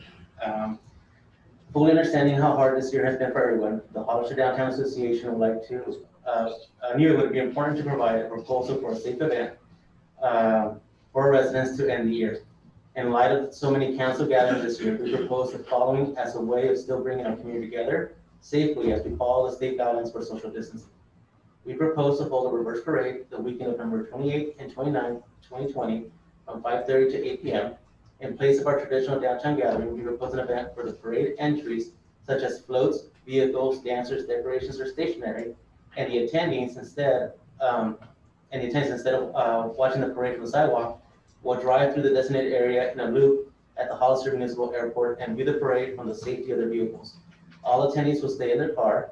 This will be a no stopping event with no foot traffic. Cars will drive no more than 2 miles per hour, and there will be no distribution of any sort from the parade entries. Attendee vehicles will be encouraged to decorate their own cars. Parade staff, Hollister Downtown Association staff, and volunteers will monitor the event for compliance of rules and safety for all. Attendees will enter through the main entrance, circle around the center loop of the airport, wave to Santa, and exit out the same way. For this year with COVID-19, the Hollister Downtown Association would like to extend a warm, safe community holiday greeting, and there will be no admission fee to enter the Lights On celebration. We will happily and safely accept canned food or toy donations for our community. At the end of the celebrations, volunteers will hand out candy canes in a swag bag using long sticks for safety to each of the vehicles.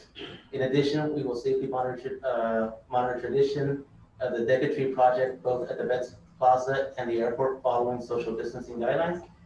30 or more trees will be decorated by the community members and will be donated to San Diego County family members in need. The Downtown businesses will be included in the festivities with contests for best decorated window. The city of Hollister will hang the garland, and the Hollister Downtown Station will put up trees in the downtown area. Thank you for your consideration. Thank you very much. Is there any questions from council? I have a question. Yes. I wonder, I have total respect for HDA. Did you all discuss, oh, it's on. Did you tell me if this would be not good, but you know how they're doing the drive-through food? And I'm talking about money for not making nonprofits earn some money. I wondered if you could consider or maybe discuss between now and then, maybe you would have some food vendor that you could drive by and similar to what they're doing at Bellato Park with the carnival food. I'm just saying as a way for a nonprofit to make money. I don't know if it's feasible, but I'm just throwing that out there to your organization. And we were looking with that with the county and just to get guidelines on that and how that would work, but that was something that we were considering and having a couple of vendors out there just to sell. So you might, maybe not. Yeah. Okay, I just wondered, I thought of that idea. I just wondered if anybody considered doing that as a way of maybe your organization making some funds. I know you so desperately need, because all your events are canceled. So if there's any way you can capitalize on that, you should. Yes, and like I said, we're definitely looking into that option, but we just mainly want to make sure that we provide an event, a community event for Hollister. And then thank you for bringing this creative thing I've never heard of. So I have to look and see what is that. So now I know. Yeah. Awesome. Awesome. If you look at Basona Lake, I believe in Los Gatos, they do this similarly every Okay. year, something like that, and then we were inspired to by a. I Fourth of never July leave parade. Hollister, so. Yeah, well. Okay, any other questions? Comment, Mr. Mayor? Go ahead. Councilmember Resendez? Thank you. Omar, I just want to give you guys, I want to extend my gratitude to your board and to Corey, your staff, and to Jen. You guys have really been great partners through the pandemic. I got to be honest. You guys stepped up and you pivoted in means of the farmers market. And I know you guys have lost some revenue for having a council events, but I just want to extend my gratitude. You guys are doing a phenomenal job. I've been to Vasona. I think that this has the potential to take off. Like Councilmember Lenore said, like, if you can just partner with everybody, you know, hang in there. We support you guys. We really appreciate you going above and beyond, just like our rec department is, to accommodate and keep these community traditions alive. So thank you again. Please extend our gratitude to the board. And Corey has been just a blessing, absolute blessing. So thank you guys so much for all you're doing. Appreciate it. I very appreciate it. Thank you. And yes, Corey's been amazing through all of this. So thank you so much for those comments. Omar, I do want to thank you also. I've just been so impressed how you guys came up with this, and you saved the Lights On parade, and I can't thank you enough for that. It really is something that means a lot to our community, and you guys just really excelled on this one. And as Roland said, you know, thank everyone at the HDA for doing this, and all the volunteers, because as you know, this is something extremely special for our community, and you guys are just awesome. So thank you so much. Do we have any speaker cards? I have no speaker cards, Mr. Mayor. All right. Is there a motion? I make a motion that we accept resolution number 2021-93. There's a motion. Is there a second? I'll second. There's a motion and a second. All in favor? Aye. Aye. Motion carries. We're going to now move. We're going to now move to item F8. Good evening, Mayor and members of the council. My name is Maria. I am the Cannabis Affairs Manager with the City of Hollister. And the item before you tonight is for the approval of a cannabis delivery regulatory permit for Hollister Holistics 2. The City Council approved Resolution 2020-159 Cannabis Use Permit / Development Agreement at the City Council meeting on August 17th of 2020 pursuant to ordinance 1179, section 5.42040. Issuance of a regulatory permit is subject to the approval of the city council. This approval will allow the applicant to commence operations contingent upon all conditions of approval being met. Tonight, staff is recommending that the city council adopt a resolution approving a regulatory permit for Hollister Holistics 2 to operate a cannabis delivery facility at 1802 Shelton Drive. If there are any questions for staff, I am available. Is there any questions from council? None for me. None. Do we have any speaker cards on this item? I have no speaker cards, Mr. Mayor. Oh, wait, I have one hand up. Carl Sailing? Carl, go ahead. Hello, City Council and Mayor. Thank you for continuing the City Council meetings on Zoom. That's very convenient and much appreciated. Thank you for that. My name is Carl Sailing. I'm CEO of Hollister Cannabis Co. I'm also the CEO of Hollister Holistics 2. And I'm speaking today to urge you to approve resolution number 2020-194, approving a regulatory permit for Hollister Holistics 2 to operate a cannabis delivery facility. You know, during these times, there are many people that would prefer not to be potentially exposed to COVID-19 and would prefer a safe and sanitary experience. We will have very strict protocols on how we deliver to the residents of Hollister. We will sanitize every order before leaving our facility, and our drivers will do a complete sanitation process after every delivery, ensuring that we can do a COVID-free experience. We'll also have special programs for veterans, the elderly, and disabled residents of Hollister so they can all access cannabis safely and reasonably priced. But currently, there's not an official Hollister delivery service, and we will be very proud to be the first company with that honor. And I thank you for your support. Thank you very much. I have no more speakers, Mr. Mayor. Thank you. Is there a motion? I make a motion that we accept resolution number 2020-194. There's a motion. Is there a second? I'll second, Mr. Mayor. Motion is second. All in favor? Aye. Aye. Motion carries 4-0. We are going to move to item G1, reports from city council members regarding their committees. F9. F9. I missed F9? Oh, darn it. Let's go back to F9. But I know what you're thinking, F9, the applicant has asked for this item to be withdrawn Definitely. by consensus. Withdrawn by consensus. We do have one speaker. We do have a speaker. Yes, Mr. Mayor. Go ahead. Anthony Lombardo. Good evening, Mr. Mayor, members of the council, Anthony Lombardo. Just to make sure that our request is correctly described, we haven't asked that the matter be withdrawn. We've asked that it be continued to your next hearing, which I believe is October 5th.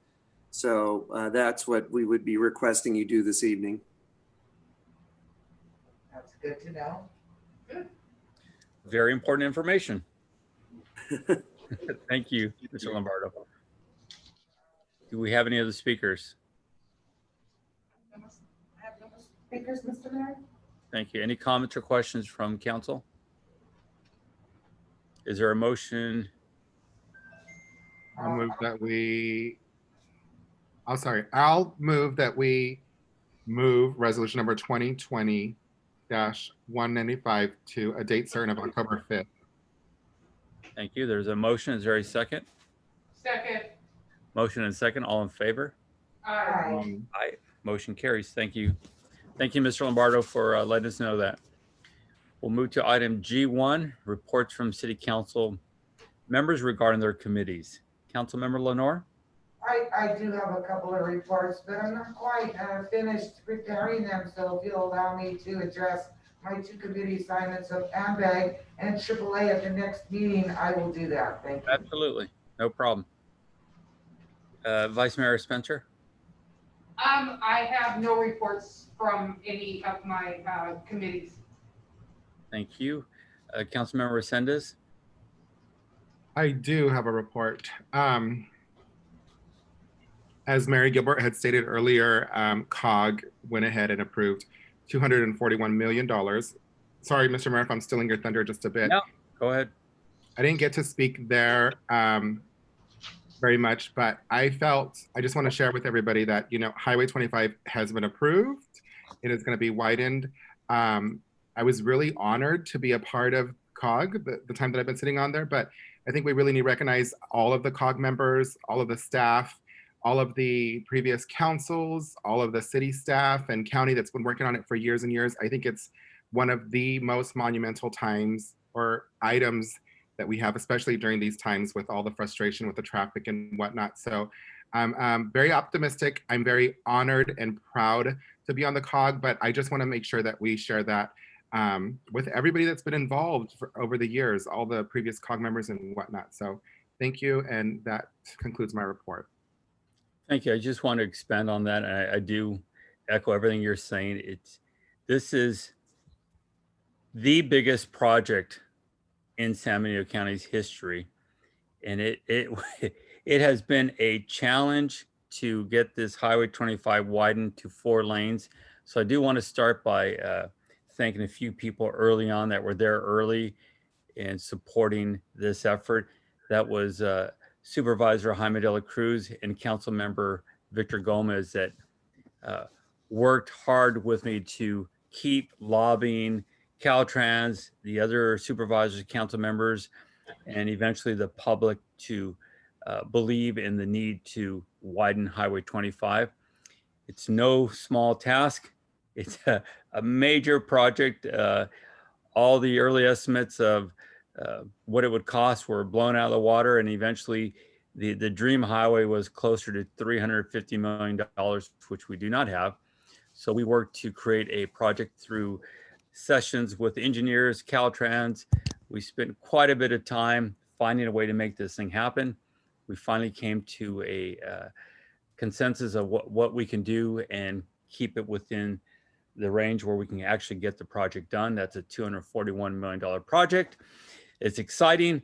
Let me tell you what it is. It is 4 new lanes from San Felipe, just past that 4 new lanes would be just south of the existing highway. Or if you look just over that hill there, it will go past 156. There'll be a new interchange there. 156 will be over the 25. And at about Hudner, the road will then merge with the existing road, and 2 new lanes from that point will be built in the northbound direction, just north of the existing highway, all the way to the county line, over the tracks, over the river to the Balsa. It is an amazing thing they came up with here to make this thing work. The existing 2 lanes will be the southbound lanes from that point. So we're still working with the VTA and Santa Clara County. As I mentioned earlier, they're going to do their widening project or their new exit at the 101-25. That'll be an exit with 2 lanes to stage the cars coming up Hume to a controlled intersection, going over a new overpass being built just north of the existing one. So all these projects together have finally come true, and it's been a long struggle. But as Councilmember Senda mentioned, a lot of people worked on this for several years to make this happen. And at the end of the day, it was the public that finally supported it in 2018 that is going to make this thing happen. Now, there's a lot of work to do still, environmental studies, design work, property rights, and then of course, construction. This is still going to take a while, but it is finally a done deal, and it's going to finally happen. So thank you to everyone that was involved. That's all council members, all supervisors, all the staff at COG, Caltrans, VTA, so on. So thank you all. Big, big deal here. So thank you. With that, we're going to go ahead and move to informational reports from City Council. Councilmember Lenore, do you have anything? Just one quick one. I'll let you know that my ongoing issue of the homeless in the parks continues. I met with the property owner up on Park Hill. We're gonna go up there and hopefully, if Brett will accompany me or have a staff member, we'll check out the mess that's kind of scattered throughout the whole property in the nooks and crannies, and we'll see if Brett will allow staff to give some resources to clean it up, and hopefully we'll have a discussion next month on this issue. That's all I have to report. Thank you. Thank you, thank you, Councilmember Lenore. Vice Mayor Spencer. Yes, I do have something that I want to bring just for transparency. I've been getting a lot of emails and text messages about my voting on all these thousands of homes that I've voted on since I've been on council for the last 2 years. So I requested some papers. So I have it right here. It's documented. City has it. As of January of 2018 to August 2020, 4 residential developments are, okay, let me rephrase that. Since January of 2018 to August of 2020, this council that I sit on has not voted for one housing development. In February of 2018, the previous city council voted an ordinance amending the municipal code chapter 17.24.250 pre-zoning of specifically described real property. That was 192 single family homes and 35 apartments. As of, let me get to my paper here. Total for 2018 entitlements, 9 residents. 9 residential developments consisting of 450 single-family homes, 78 multi-family apartments, 39 townhomes, and 22 condominiums. These are entitlements. These are not developments. Total for 2019 entitlements, 6 residential developments consisting of 4 single-family homes and 54 multi-family apartments. Total 2002 entitlements through August 2020, 4 residential developments consisting of 0 single-family homes and 35 multi-family apartments. All these are pre-zoning and they're through the Planning Commission. I just want to make it very clear to this community that I, myself, and I can only speak for myself, I have not voted for thousands of homes or new developments in this community. We don't have any new developments. We have old developments that are still being brought forward, and they have to be done because of a good faith system that we have. So I just want to make it very clear. I know that a lot of this is political. People put it out there because they're, you know, this side, that side. It doesn't matter. This is not political. We're not out here. I'm not out here trying to run for mayor because I'm not running for mayor. That was also brought out. The reason I decided not to run for mayor, so the community knows, is because my family and I talked about it. We decided it's not the right thing for me to do at this time. So I just want to clarify that too, because it was out there in social media that my developer friends chewed me up and spit me out, which I don't know where that came from. But just want to make it very clear, this council that I sit on has never voted in a development as of yet. So just wanted to make that clear. Thank you. You're welcome, Carol. Thank you, Councilmember Sendes. I have nothing to report. Okay, thank you. City Manager. Yes, I'd like to let council know that I have had a few meetings with the county. We are continuing to work on the commercial property tax agreement that I was given direction to work on. We are still moving forward on the Parklet program. We were still waiting for some traffic study, but we're hoping to be there soon. And then one thing that I'm sad to say is that we lost a great partner at the county, the RMA director, very Janice, sorry, his last name's always been a hard one. So I would like to ask that we adjourn in memory of Harry this evening. Mayor. And that's it. Absolutely, sir. Thank you. Okay, City Attorney, Thank you. No statement, Mr. Mayor. Chief. Mr. Mayor, I just wanted to share with the council that there is a legislative mandate for racial profiling update training for law enforcement. And with all the COVID, the training has been really hard to obtain. A lot of it's been canceled.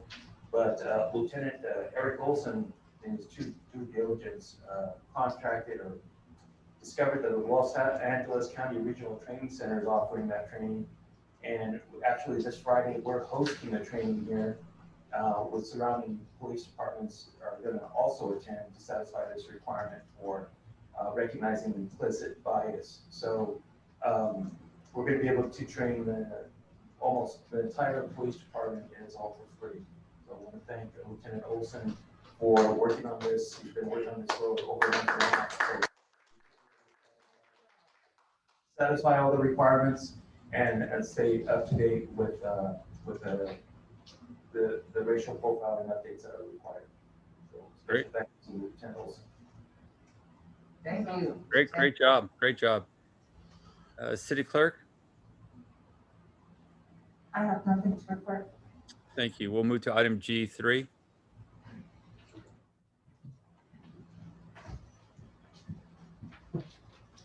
Yes, thank you, Mr. Mayor, members of the City Council. Good evening. Can you all hear me? Yes, we sure can. Very well. Thank you. A little extra excited that I just found the Raiders won. Oh, no. Woo! Sorry. Shame on you. Abraham Prado, Planning Manager with the Development Services Planning Department. Thank you for allowing us the opportunity to speak on the update of the general plan progress. Since the council's selection of PlaceWorks earlier this year in February, so I want to let you know that staff meets in a weekly basis via Zoom, sometimes even more than twice or more per week. And we're working away, getting things done. And it's been really good to work with them. They are really knowledgeable. They really know their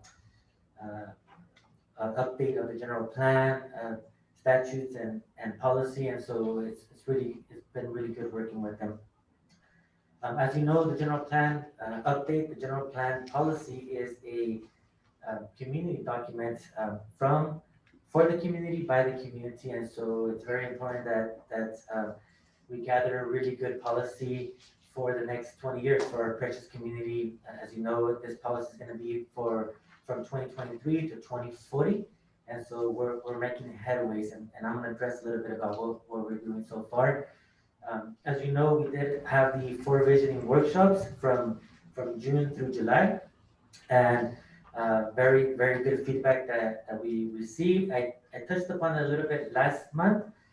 We will be addressing and being more specific on the outcome of the information that we received from the community at the next general plan advisory committee, which is scheduled for October 6th through Zoom. So we wanted to make sure to let the whole entire council know that the next GPAC meeting is going to be October 6th, and we will be sending out, we haven't sent out the agenda or sent out public notice on that yet. We wanted to make sure that the council was the first to know that is where that's where we're going to have Tuesday, October 6th, our next general plan advisory committee meeting. Currently, the city staff is working with the consultant to finalize what is referred to as existing conditions report. The existing conditions report is a baseline document for the environmental impact report that we will be preparing for the update of the general plan. It's really important. It's really, really detailed. We have spent a lot of time in it. That's because we're looking at all the various aspects of the environmental impact report, including agriculture and forestry, land use planning, the economic development aspect of it, biological resources, arts, cultural and tribal, population, housing, and the economy. We haven't gone to transportation and circulation yet. There's a few others that we'll be receiving pretty soon from PlaceWorks, but the ones that we have received so far, today we sent out comments back to PlaceWorks, and we will be addressing some of them in our next General Plan Advisory Committee meeting October 6th. And the next round, we will be finalizing those existing conditions report on the following General Plan Advisory Committee meeting, which is tentatively scheduled either for late October or mid-November.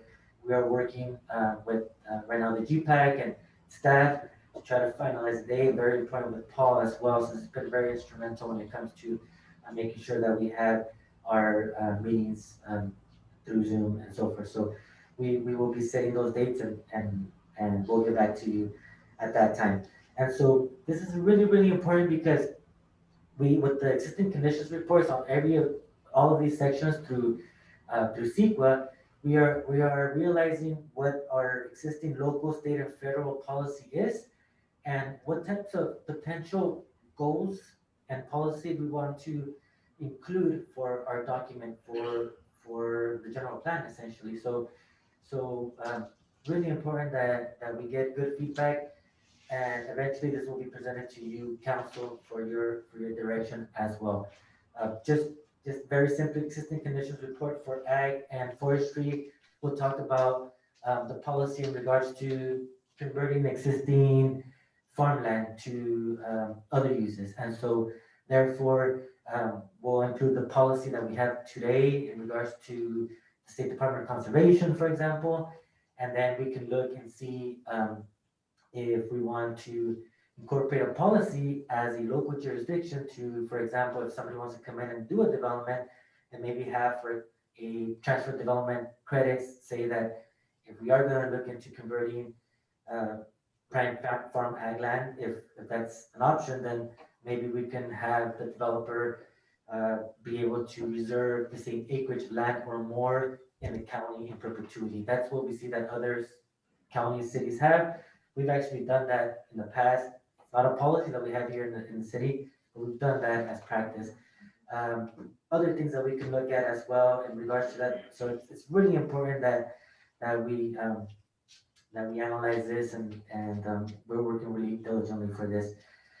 The other main aspect that we're working on is the vacant land inventory. So we're looking at the whole city of Hollister and its planning area, looking not only for vacant parcels, but also parcels that are partially developed to see what is the opportunity that we have for the future to correctly designate the parcels, to provide them a correct land use for each of these parcels, and to see what opportunities we have for housing, commercial, industrial, economic development. And we'll be getting the original housing needs allocations coming up probably within the next year and a half or so for our next cycle.